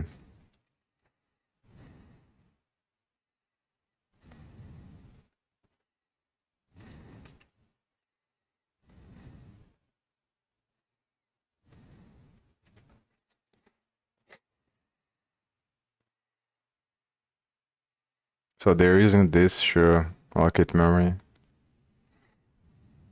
So they do use mem relock. Hmm.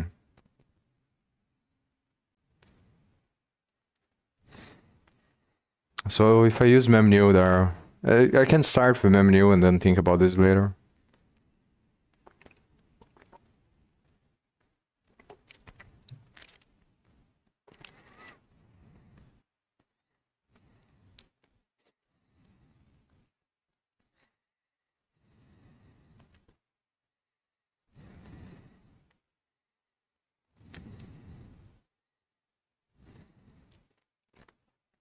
So if the node, so the first time is going to be a subspace.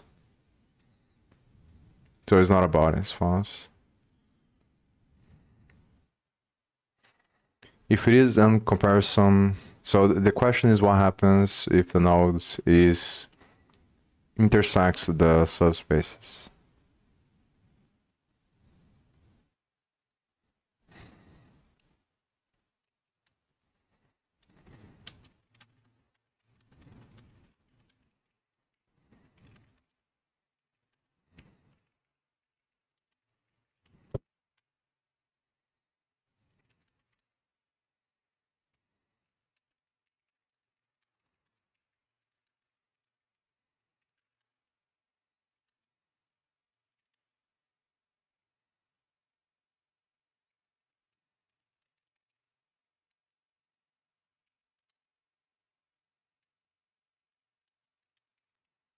I'm gonna ask this to ChatGPT.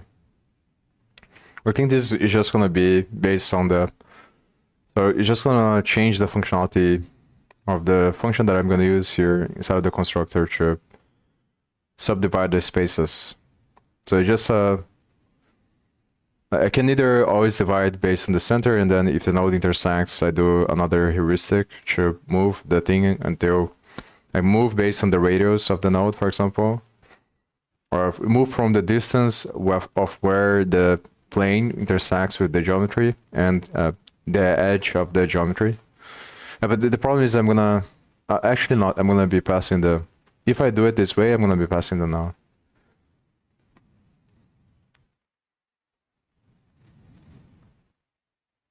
No, I think that if it intersects, no. I was gonna say you subdivide again, but I don't think that makes sense.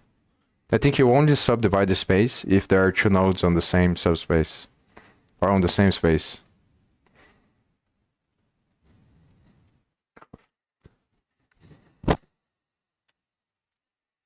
So every time that you check,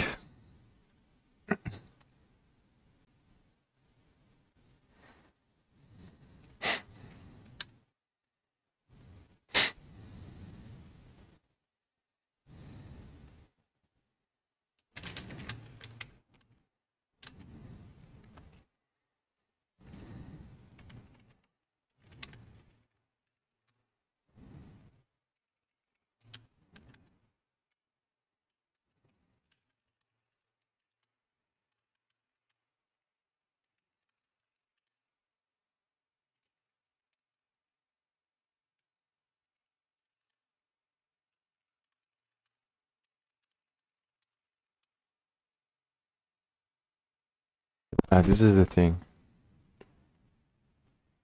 I think so. I think. Is initially. So what happens?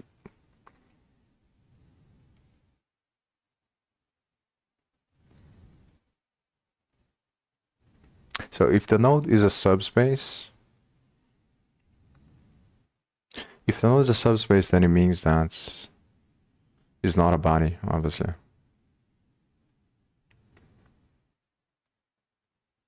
Yeah, so I think that the first condition has to be whether or not.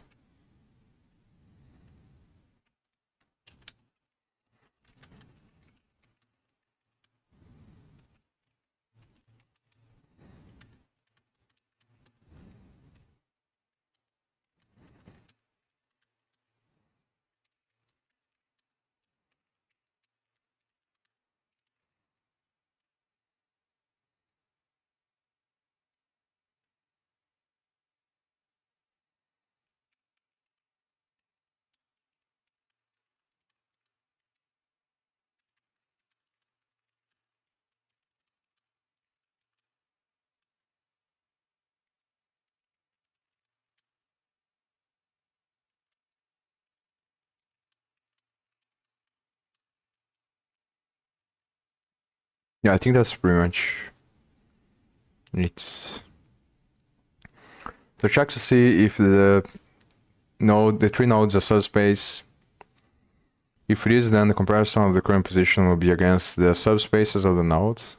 So each time that the subspace is initialized, is going to be initialized with its children, which are going to be the subspaces of the subspace. So it's dividing the space by 2 based on whatever heuristic I put on the subdivision function. And maybe I should create a function. It's kind of annoying though, because if I create a function, I guess I can pass a parameter. So I can put a boolean inside of the function as an argument of the function that is going to be left or right. And then I just pass with a different argument to find the 2 sides. Because the annoying thing is the return. I don't want to create a vector to return both positions or an array. So I can only return one at a time, I think. So probably the argument's best.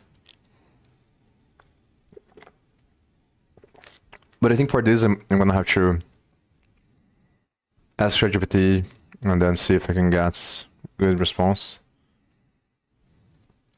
And then I'm going to have to check for the methods of the A and BB, because I know we can get the center. So if I can't get a response for ChatGPT, I'm going to have to think about it. What is the best way to subdivide the spaces? And I think this is a massively complicated thing as well, because it's going to depend on the geometry you have. So like there can be more complicated cases where the subdivision you do depends on the nature of the tree at that point, I think. And it can get massively complicated, I think, but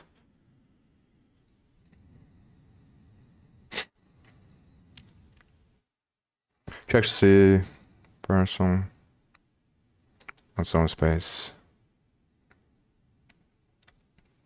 Check if children's subspaces are marked as body. Yeah, so if the node is a subspace, I loop over its children.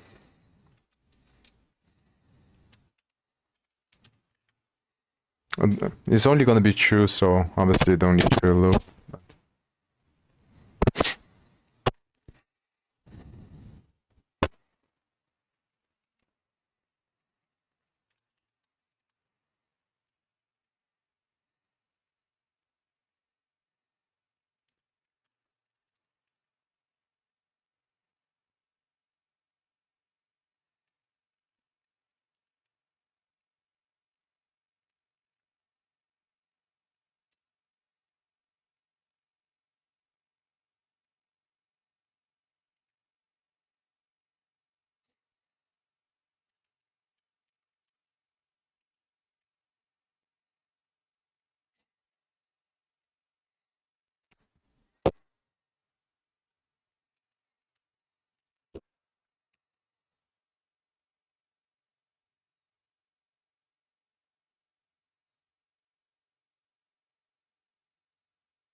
And this is the thing that is kind of weird about this way here.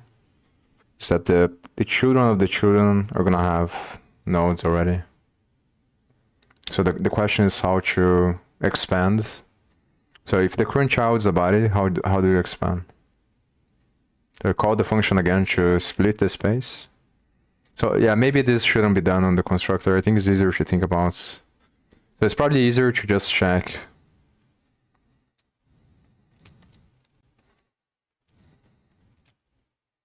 I think it's easier to check if the current node has subspaces. So if it is a null pointer.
Yeah, but this is the thing. So maybe it should be set spaces, then I don't need this variable. But if I set the spaces... Yeah, but I think, yeah, so I can set the spaces and I don't need to set the other variables.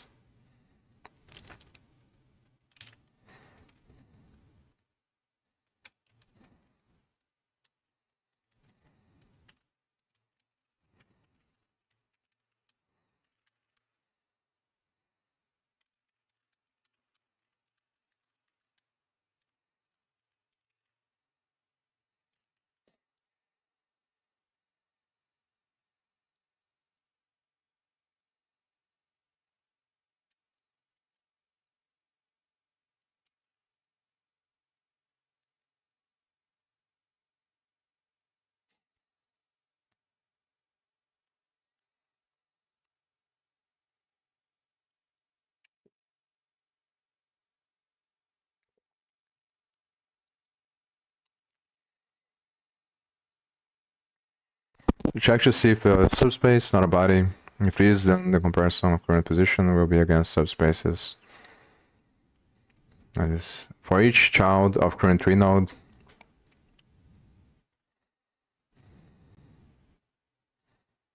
This is the question, so I should set the positions first. So this is going to change here. So if it is a subspace,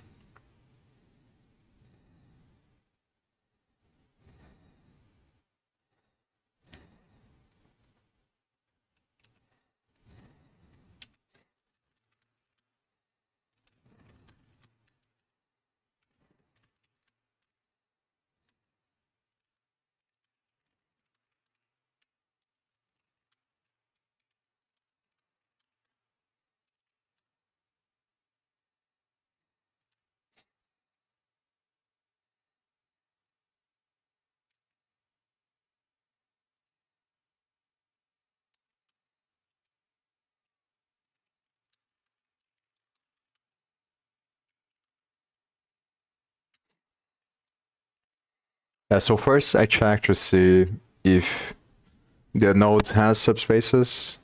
If it doesn't have, it's the first time that is being broken down, so I just update, create the children, I think. So this part is not recursive. So just creating the children in the first place, because you need to have the children to do this check here.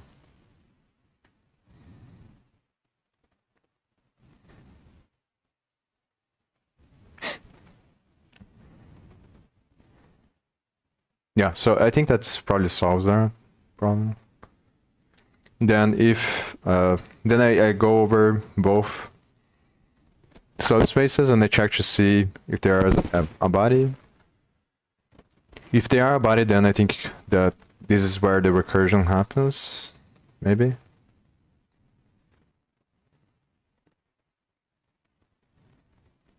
If it is a body, because you have to split the tree again.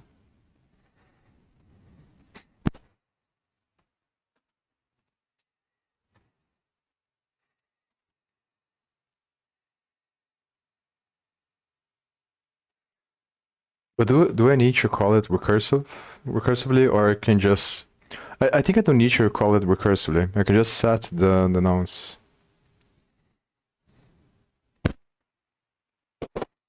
This is the question that makes it confusing. So I think like it's gonna be better to just write the function first before thinking about this. But I'm not really sure about it. So like here, if the thing is a body, then obviously you have to update the current node.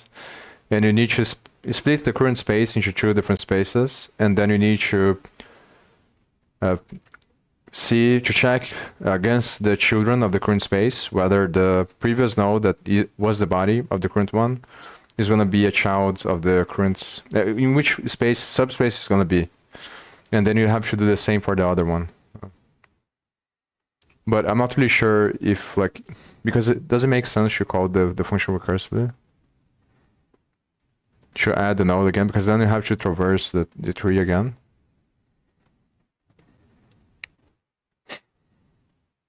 Maybe this is the easiest way, probably.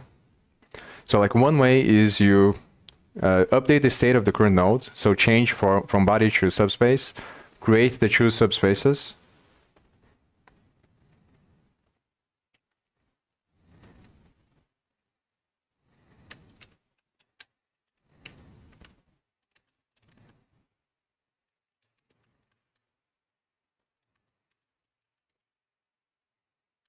But the problem is,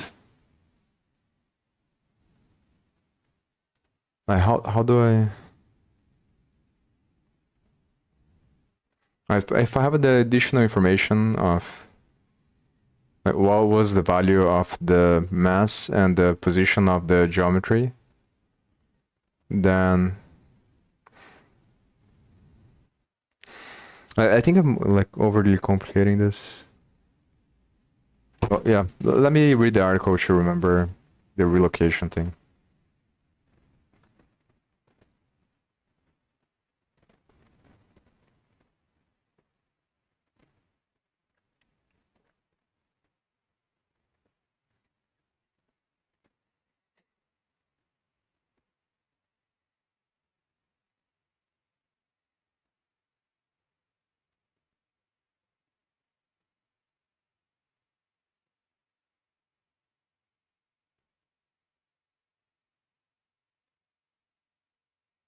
I don't understand this one though. Because like it's saying recursively adds, but why not just create the two children and then just compare to the, like you don't need to do the recursion. Because the recursion would have, you would need to go over all this, like from the roots of the tree again, which doesn't make a lot of sense. Well, maybe not actually, because it depends on the way you structure the arguments. Oh, this is the part that's kind of confusing. So maybe it's better to just write it out, the function, because it's going to be easier. But the main parts that is confusing is like how the argument's going to change the recursion. Node X is an external node, say, containing a body named C. Then there are two bodies B and C in the same region. Subdivide the region further by creating 4 children. And recursively insert both B and C into the appropriate quadrant. So it's saying to do recursion. So subdivide, but then how do you know? That's the question. Because like this is, the problem is, if you don't have the states of the previous nodes on the body, but I think that's the point. Like you need to have the states. So there needs to be a variable inside of the nodes that is related to the body. So for example, here there would be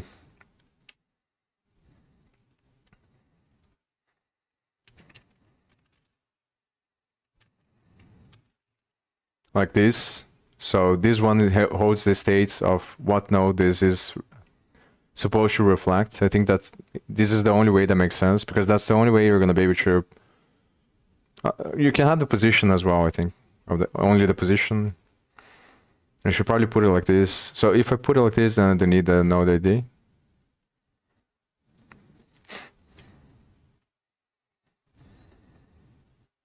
So that's probably what they mean there. So in this situation, I would just update the values of the current node so that it is not a body anymore, and then create the subspaces for the nodes, and then call the function recursively, passing the nodes that was at the nodes. So yeah, I think that's because then like I would have access to the nodes that is supposed to be on that part of the tree. I think that's the only way that makes sense. So the tree you build has to have the other nodes or other whatever geometric or whatever structure you're trying to apply forces to. The information for that structure needs to be inside of each node, so that's you can update the tree based on the situations here, I think.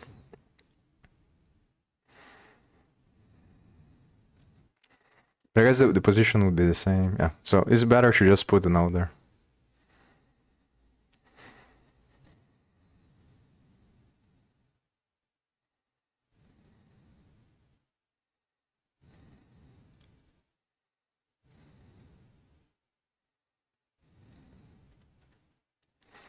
Check to see if it's a subspace, not a body. If it is, then the comparison of the current position would be against the subspace and not its own space. Check if children are currently new. Check if children are currently new or doesn't have subspaces. If there are call set subspaces, should create the children. For each child of current 3 nodes, check if child subspace is marked as a body.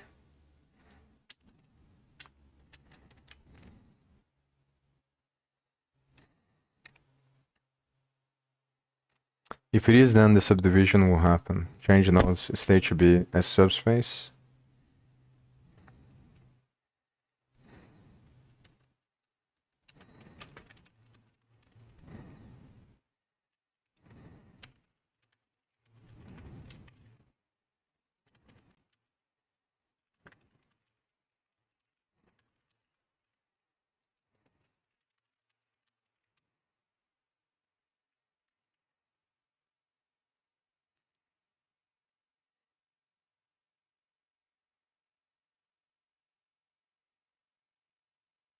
So I guess this is gonna be a null pointer by default. So I have to update this to null pointer, I think, as well.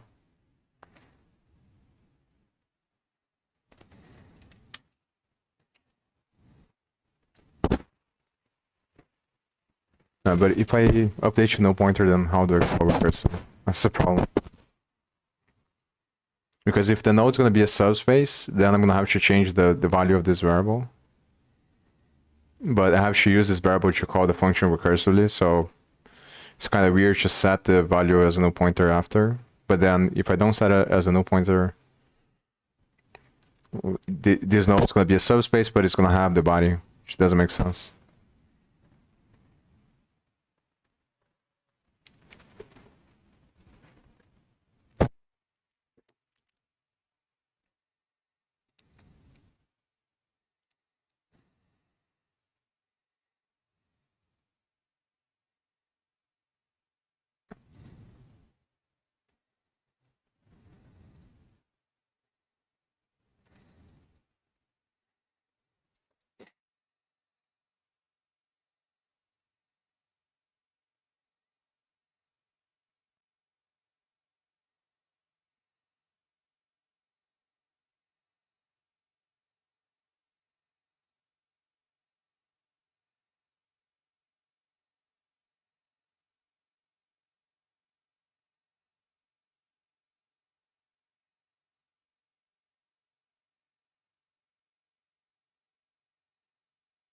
Yeah, this is how they are recommending. So you would traverse 3 for each node after.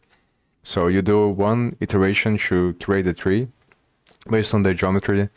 Then you do another iteration after to calculate the force on each node from the root.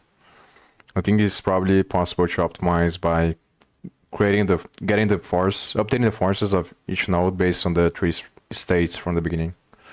So you would figure out, there's probably a way to figure out what are the external nodes. So if I put based on the flag variable, but I'm not really sure if that's like faster or not. I can go based for each.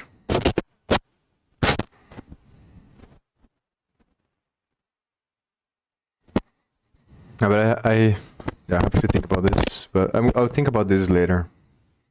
But I think that it is possible, like you start from, instead of passing the node, instead of using the node to update force from the roots, you start from the external nodes that contain the state already for the graph.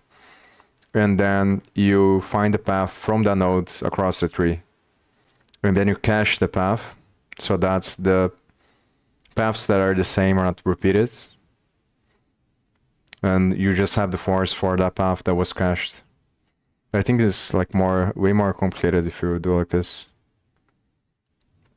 But here they don't explain this question about what to do with the variable there. If you're gonna subdivide, if you're gonna update the node that is a body should be a subspace, then how do you update the variable that reflects the nodes? So maybe it doesn't matter, but because that's not the variable that I'm gonna use to compare. I think still better to be able to set that the variable as a null pointer. after changing it to a subspace. So I'm not really sure what to do about this.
So this is if it is a subspace, if it is a yeah, if it is a subspace.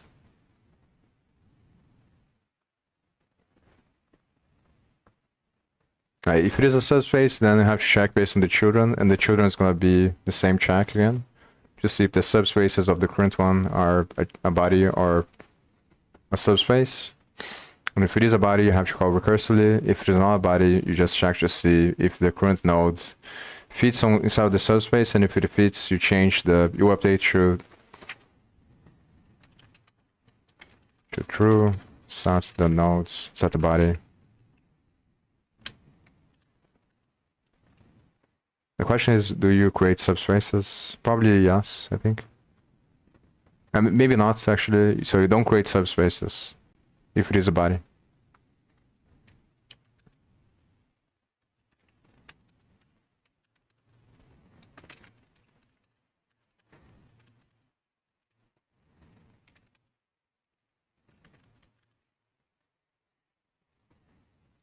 The question is on the recursion as well. How do we update the center of mass? I think it's only when... Yeah, you have to update the previous node. So before you do this, you update the previous... Yeah, but then, like, how... Because if you update the previous, then it fucks up on the recursion.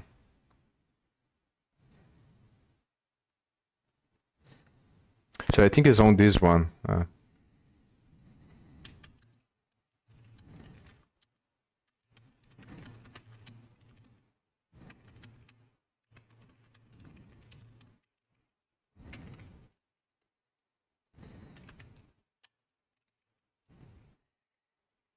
So if it is subspace, then you don't update the current center of mass of the current node, the parent node, because it's gonna call the function recursively, so it's gonna check again for the same space. It's only when you don't have more recursion, so in the base case, that the node fits on the subspace and the subspace is not a body, that you're gonna update the center of mass of the parent. Yeah, so I think that's just fine. So obviously, if not a subspace, it's going to be a body, and I think it's going to be similar to the other one. So you're going to have the same. So this function here is, this check here is the same as this one, I think. The one inside of the subspace. But I think it's probably better to start writing this. It's very confusing. So I'm going to see if I can write, and then as I write, I'll think about it. The state of the tree to update the forces on the graph node for minimum traversal. This is later. So let me... So this is going to be to add nodes.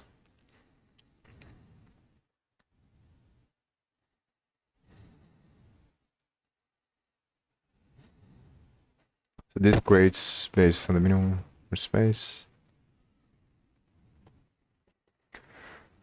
So this one I have to remember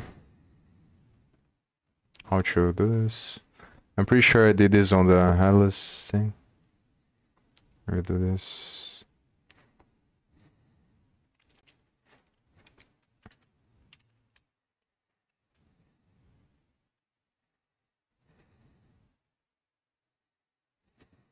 I don't remember if I loop over the nodes here.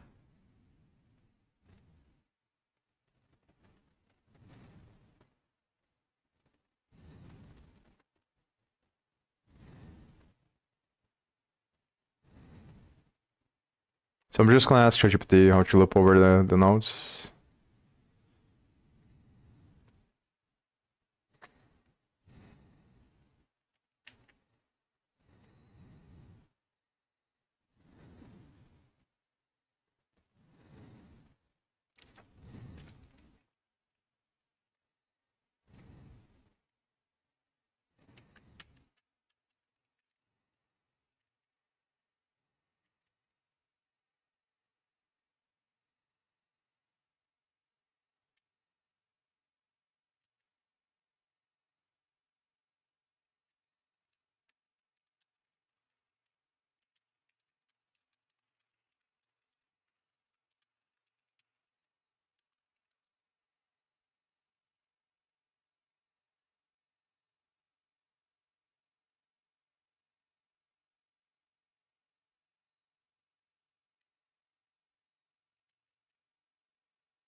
So as I implement, I'm gonna remove so I don't get confused.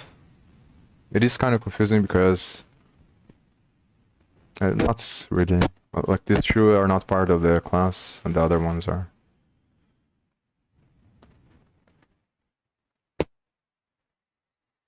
So create roots using create root function.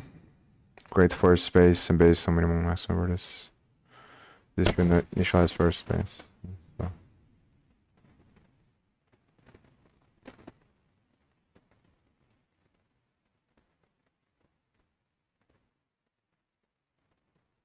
Loop over all the nodes and call the recursive function. The hardest part is this recursive function to think about.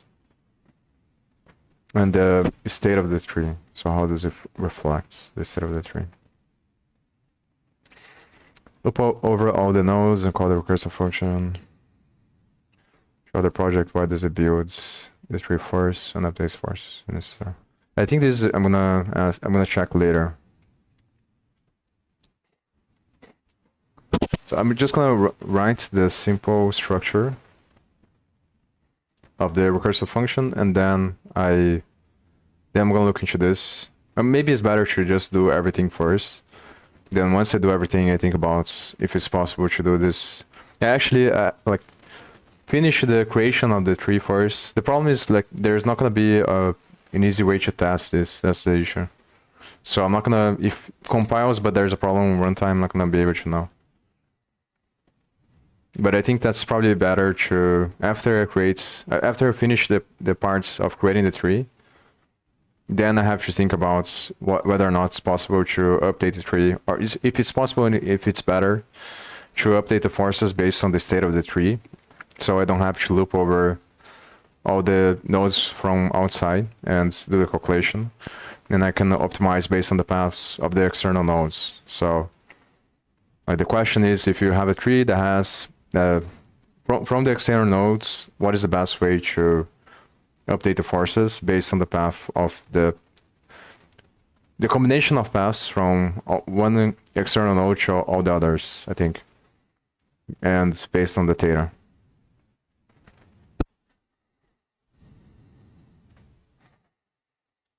Check to see if is a subspace and not a body. So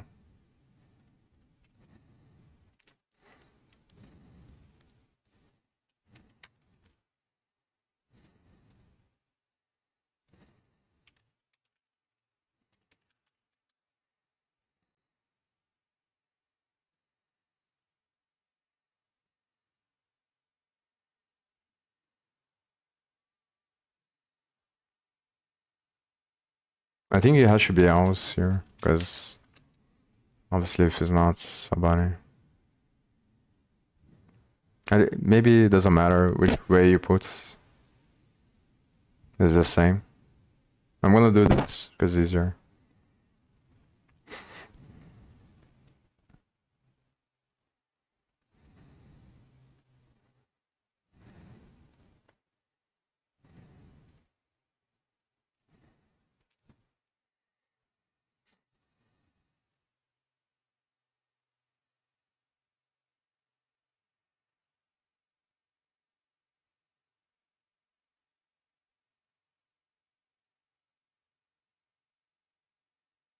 So here inside I check to see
check if child is marked as body. If it is, then the subdivision will happen. Change nodes is body to false. That's its subspaces.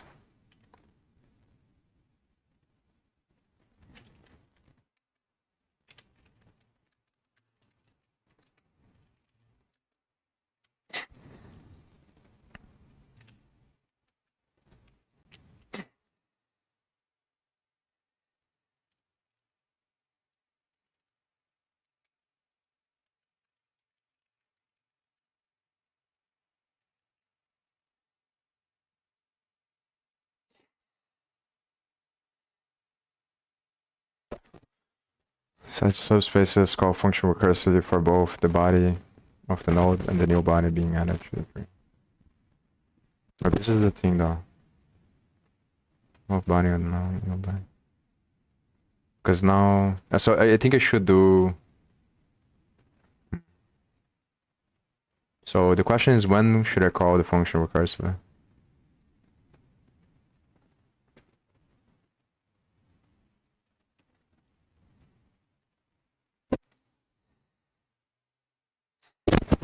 Goodness.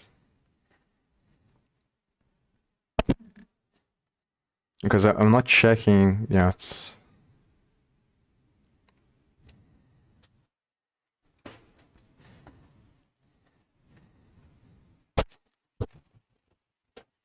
So this should set both subspaces. So the first one is body.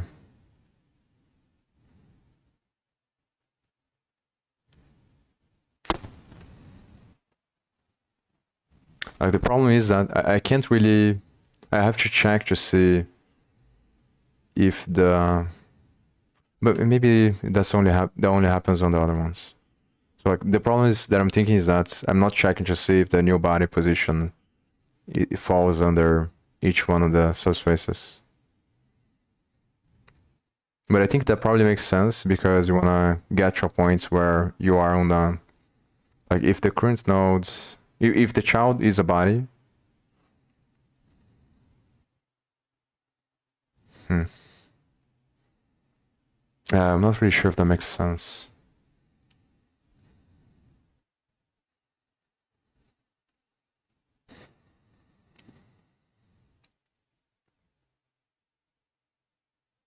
Because I have to check first to see if it falls under the subspace.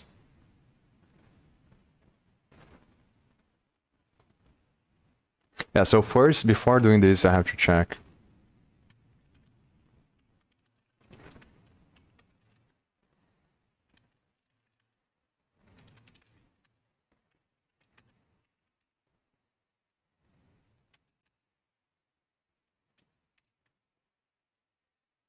So, yeah, this brings me to the question of how to do this.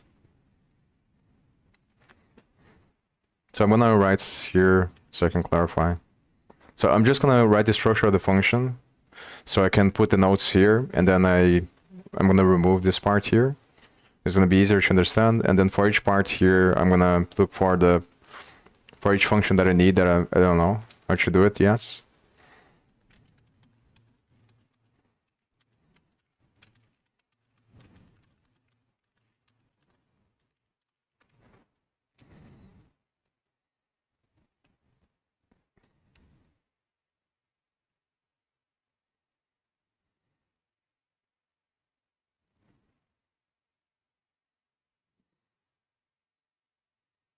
So I check, and then based on the check,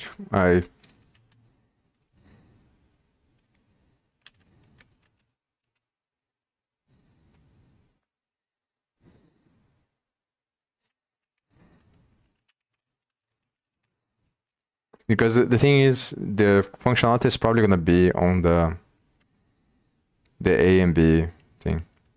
So I'm just gonna look for one function, then I think about it later.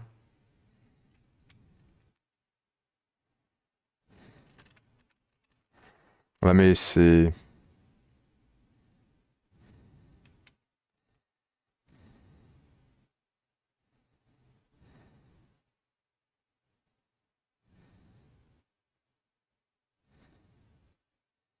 Oh, this is the problem. It only has segments, not positions.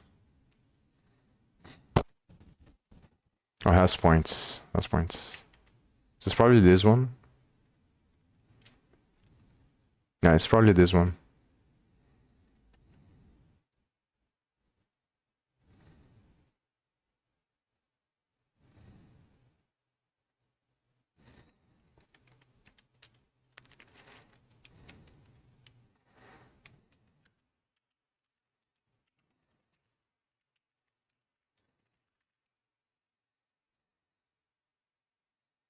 So if the subspace, then I check like this.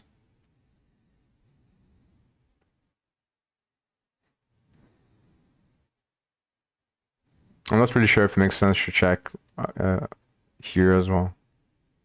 So let me, if it is not the body, then I just add.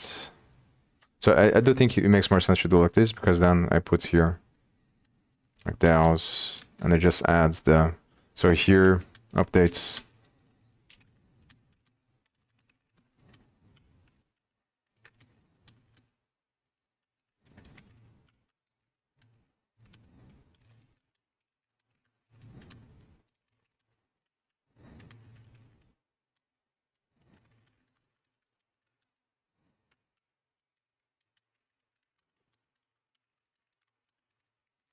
Yeah. So like this would be the base case, and then if it isn't, then if it is a body, then it means that I have to call recursively for both of them, I think. No, so here I call the function recursively for subspace 0 body, and for new body as well.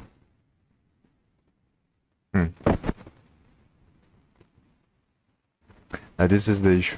So maybe I call before for new body, but then it's gonna be the same. So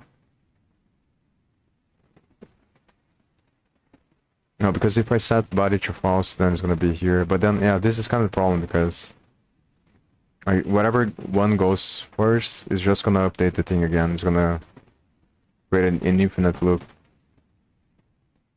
So how do I make sure? This is a part of confusion that I had there before. Because obviously, if the node is a body, like if they both fit on the same subspace, and the node is a body, then if I call recursively, there is no way for me to tell like the node to skip that subspace, because it already has the body. So like it doesn't make sense. Oh no, but yeah, I think that it's probably gonna work, because it's not gonna. No, it's not gonna work. No. It's gonna be false, because it's gonna be a subspace, then it's gonna call recursively. It doesn't make sense.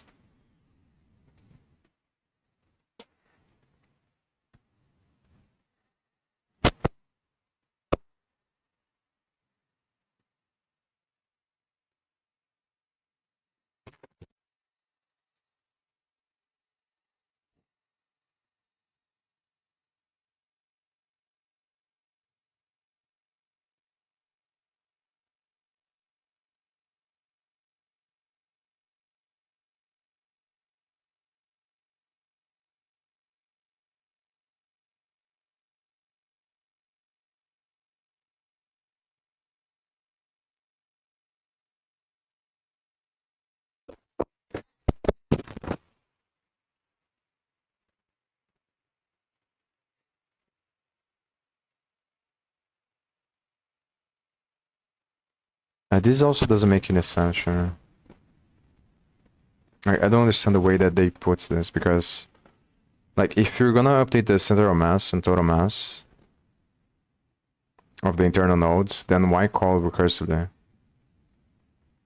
Wouldn't that mean that you are updating each time that you call? You're updating more times, because the body be like, it would make a lot more sense for me if they said that you update the center of mass and you just set the. I guess like this is the problem. I have to clarify.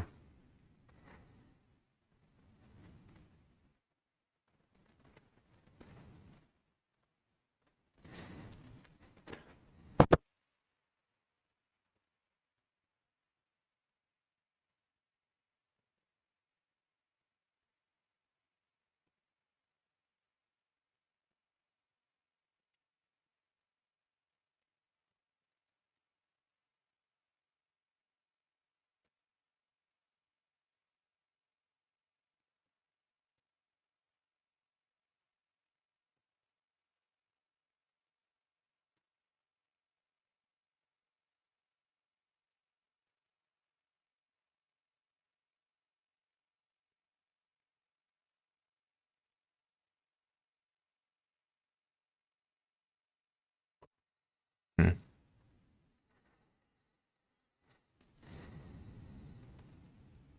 Like it changes a lot because like depending the amount of times you're gonna divide the subspace is gonna change the way that you're incentivized to create the function. Because obviously the more spaces you have as children of the current node, the less of a chance that two nodes are gonna fall into the same space. So it decreases the amount of recursion, I think. So if I have to, but I still don't understand what they mean there. That's the problem.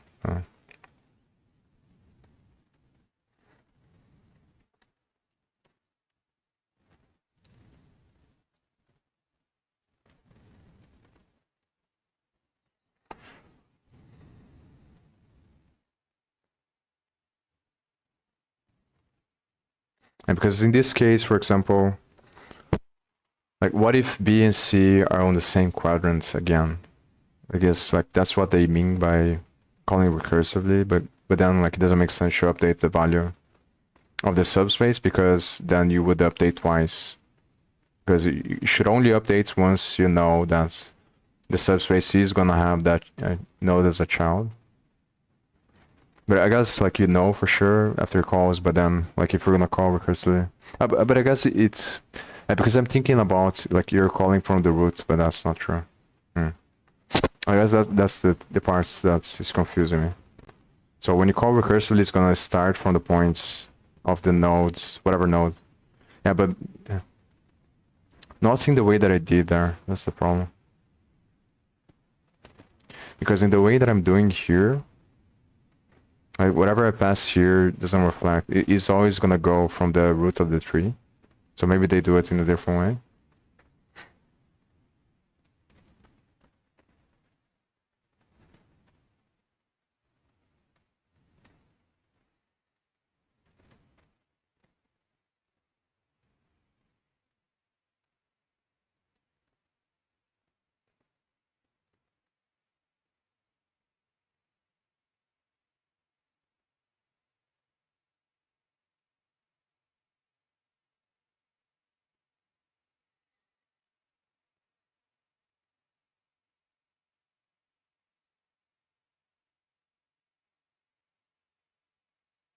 Yeah, I think you should only update the mass once you know for sure. But this is the thing. So yeah, I guess like this is the question. So when you call recursively, how do you know? How do you stop the node? How do you stop from creating an infinite loop? If the node's gonna be, if the first node is always gonna be on the same first subspace, which is gonna make it turn as a body, and then it's gonna fall into the same branch. That's the problem.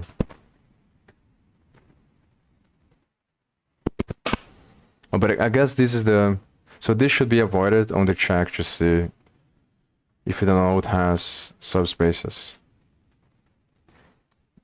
So maybe the way to get out of this is through the subspaces.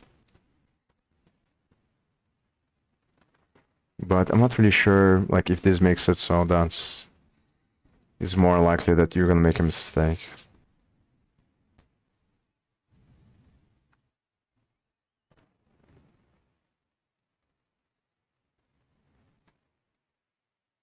Yeah, I guess this is how they like they don't explicitly say this, but that's probably how they are avoiding the infinite loop. So it's based on this condition here, I think.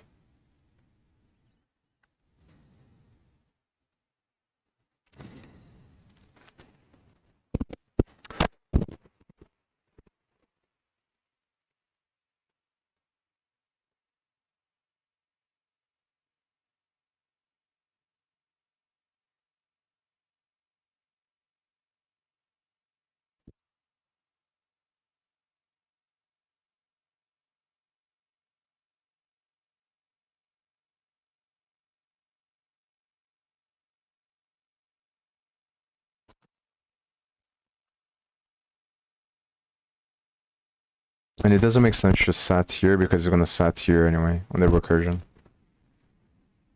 This is subspace. No, it wouldn't have the bunny. You wouldn't have subspaces because it is a bunny. So let me think about this. So the question that I'm trying to solve is how do I make sure that it doesn't fall into an infinite loop where the nodes just keep falling into the same position, the same space on the recursion here. So I think each time it has to be like, even though the node would fall into that space, it falls on the subspace because a condition, I think. Because that way the nodes keep being pushed down until they are both on separate places.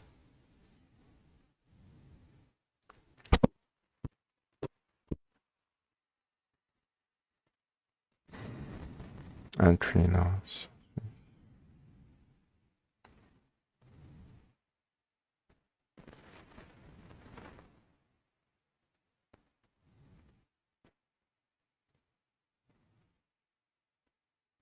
Hmm.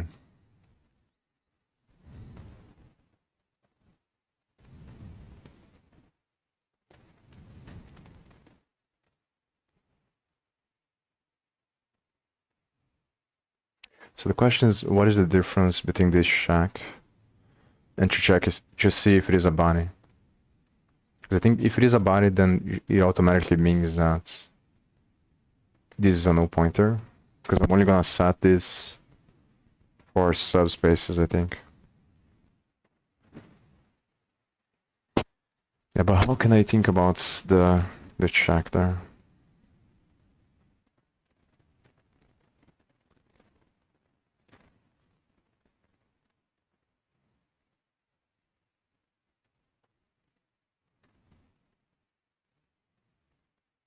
So maybe I'm doing the condition here in the wrong way.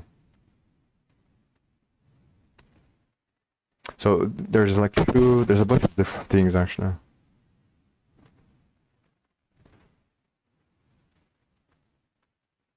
The problem is on the first iteration. So like I think I need to put the condition here, because even though I'm gonna set this recursively on the first iteration, I'm not gonna be able to differentiate. That's the problem.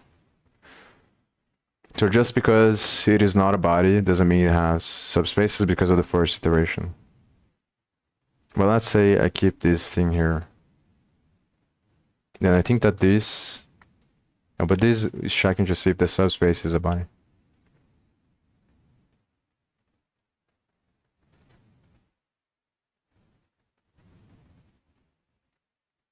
So if the subspace is a null pointer, it either means that it is a body or that is the first node. That's the problem.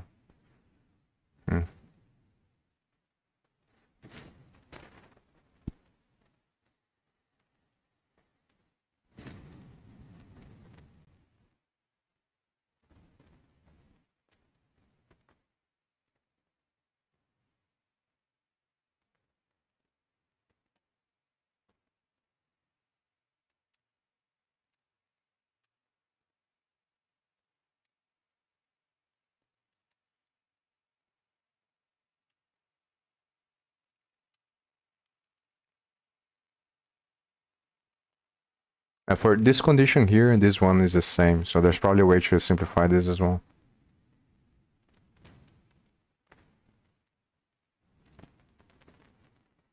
I try to think, like, the main thing that's hard to think about, it's probably because I'm tired already as well, is this, like, how to stop them from falling to the same place each time on the recursion. It's kind of annoying, to be honest.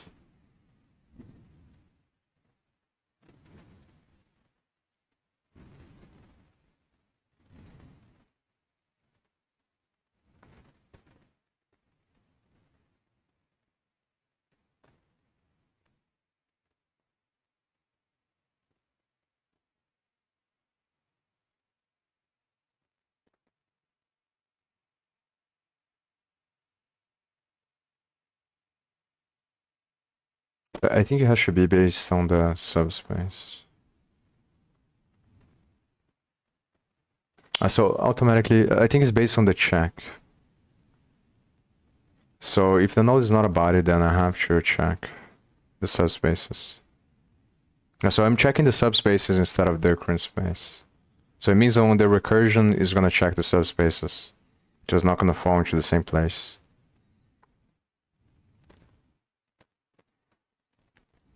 So maybe, yeah, I think leaving like this is probably fine, because like this is gonna be, or maybe I don't set here. Yeah, I think that this way is probably gonna work, because I just realized that I'm checking the subspace.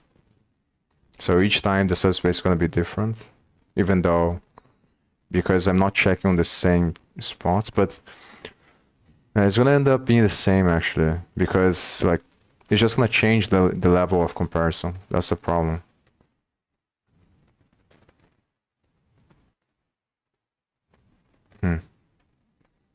And so I do think that's gonna create an infinite loop, but it's not. Like, I can't think about a way to avoid this now.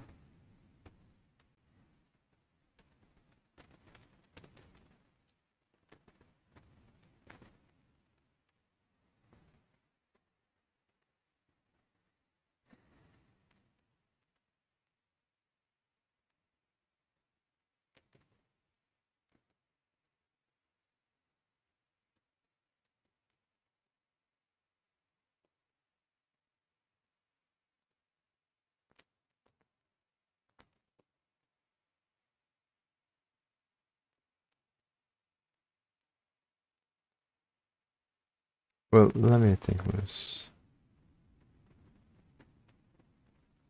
It's probably this relationship here. So like, this is the structure probably that I'm getting wrong. Because these situations here are the same, basically.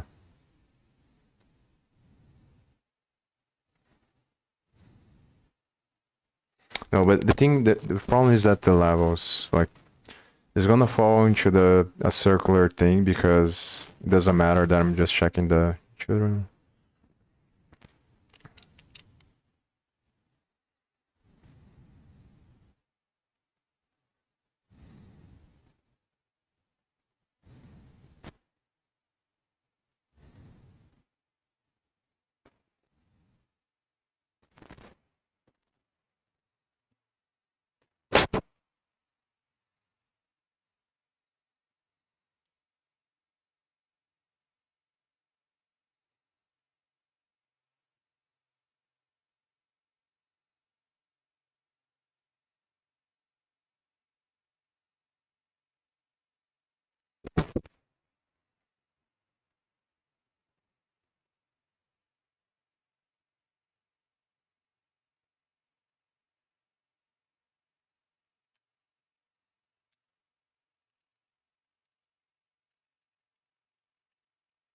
Would this change anything?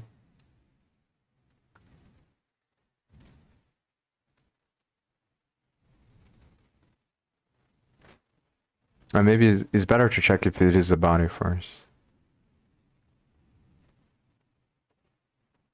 But then this is the problem, because it's gonna fall into the same. Yeah, so I'm probably gonna stop here, because I have to spend a bunch of time. I'm already tired, and I have to spend a bunch of time thinking about how to resolve this. And the biggest issue here, and maybe if I take a break and then I read this again, I'm gonna be able to understand. Yeah, but I don't think that they are explaining this here. Which is like, the biggest problem is, how do you stop on the recursion, how do you stop the nodes from falling into the same place each time? Because obviously, if the node was a body, then obviously it means that the position fits on the box that the node represents. So if all the recursion is just going to be falling to the same place, and you're going to create an infinite loop. So obviously on the next iteration, on the recursion, there needs to be a way to prevent the node from falling to the same place before. It has to fall. It might be based on the way you split the space.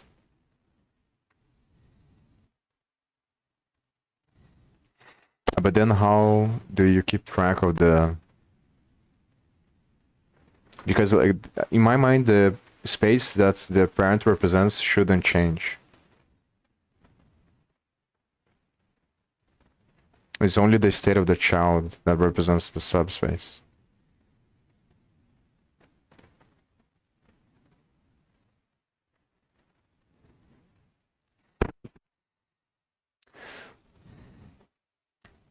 But maybe if you check... No, but yeah, it doesn't make sense. I was gonna say you check both spaces, and then only after you check both spaces you recurse. But it's gonna be dependent on where the nodes fall. That's the issue.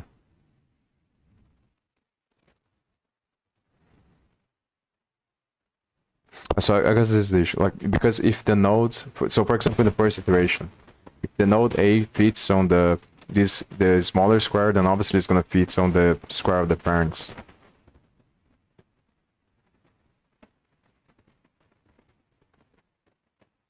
Or maybe I'm overly complicating this, because it might work the way that I have there.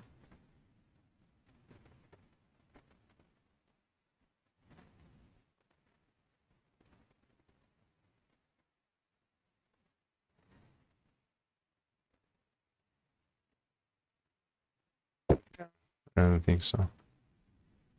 So maybe I check to see. Yeah, so it might be, the way to solve it might be, in this situation where it is a body, if the subspace has a subspace, then I check to see if the, but then that wouldn't make sense, I think.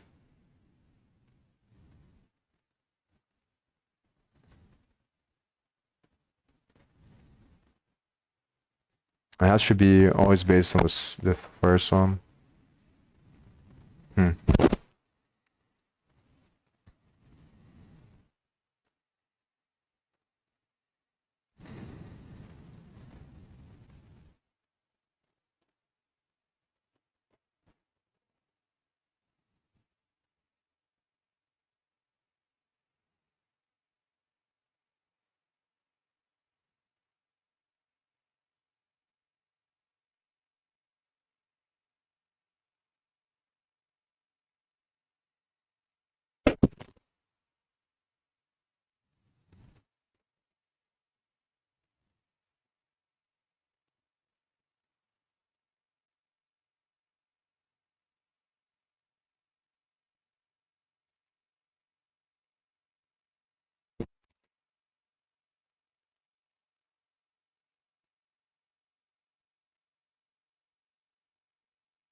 Yeah, I'm not pretty sure. I'm not actually spend much time thinking about this.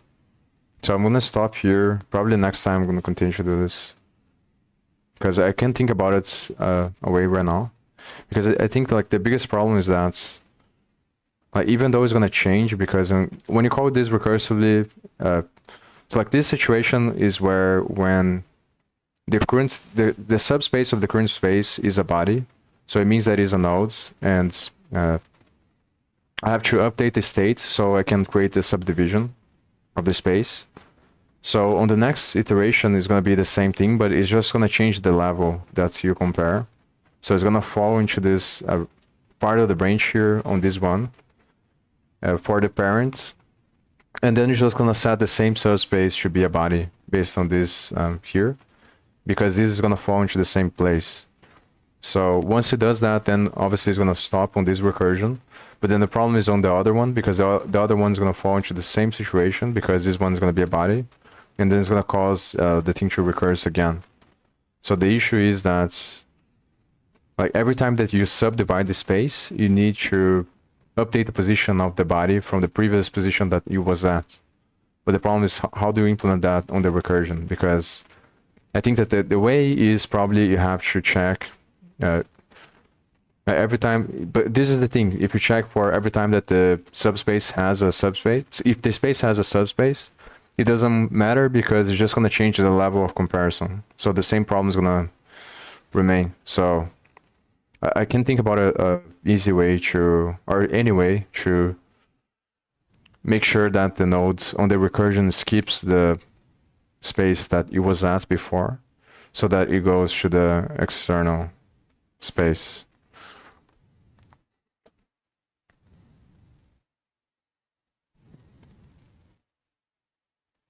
So maybe one way is I only allow the subspace should be updated if it doesn't have children. No, but this is the thing that I'm not really sure, because I'm not really sure if it's going to be like very reliable. Because on the article there, that they say that there are situations, either here or somewhere else, that you can have a node that has children but doesn't have any nodes. But maybe that's not possible. So maybe I can put a condition that even if the node fits on that space, if that space has subspaces, then it has to call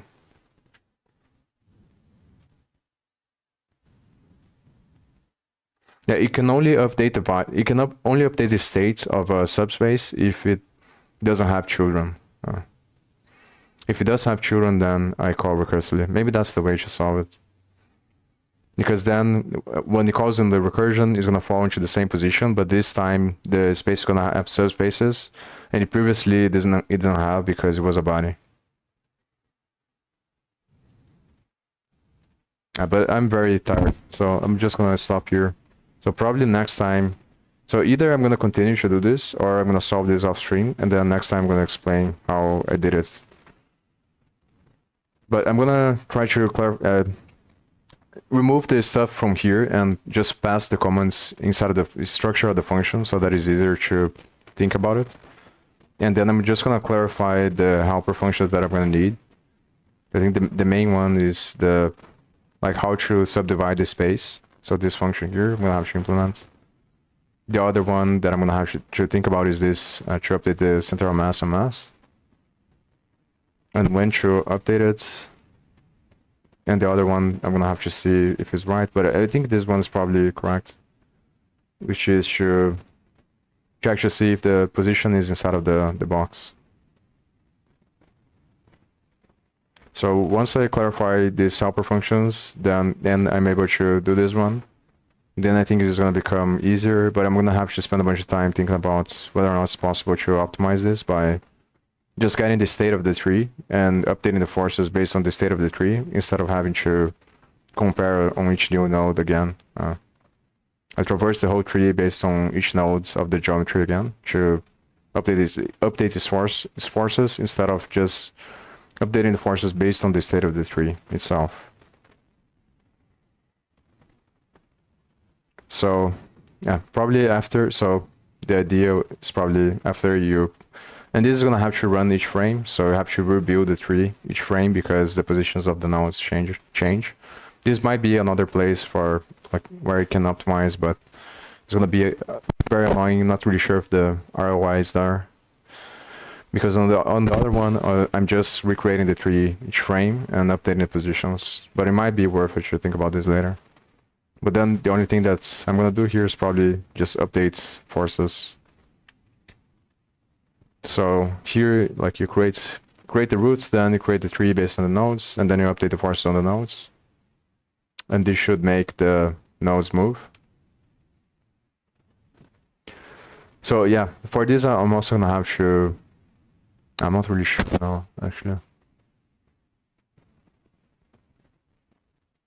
I'm going to have to think about this because for every time that I update the node's position, I think I'm just going to have to loop outside of this again for all the nodes. Because every time that we update the node's position based on the force and velocity, we're going to need to update the edges as well. So I'm going to have to create a function on the graph that updates everything. And I'm going to have to create a function on the node that updates the position based on the forces and velocity. So I think it's probably just going to be easier to do this outside of here. So on this one, I just update the states of the graph nodes through these functions here. And then outside, and this can be void as well. I'll think about it. If I update, if I create an update on the same function, then I'm just going to return void because I'm just going to change the values from the pointers. And then outside on the graph, I just loop over the nodes again and just update positions for nodes and edges. For the nodes and edges, actually, I'm probably going to create a node map So for each node, I have a list or a vector. So I have the node ID that maps to a vector of the edges that the node has. And then I just update both the position of the nodes and the edges like that, or some variation of this. But I'm going to stop here and I'm going to think about this upstream. So see you next.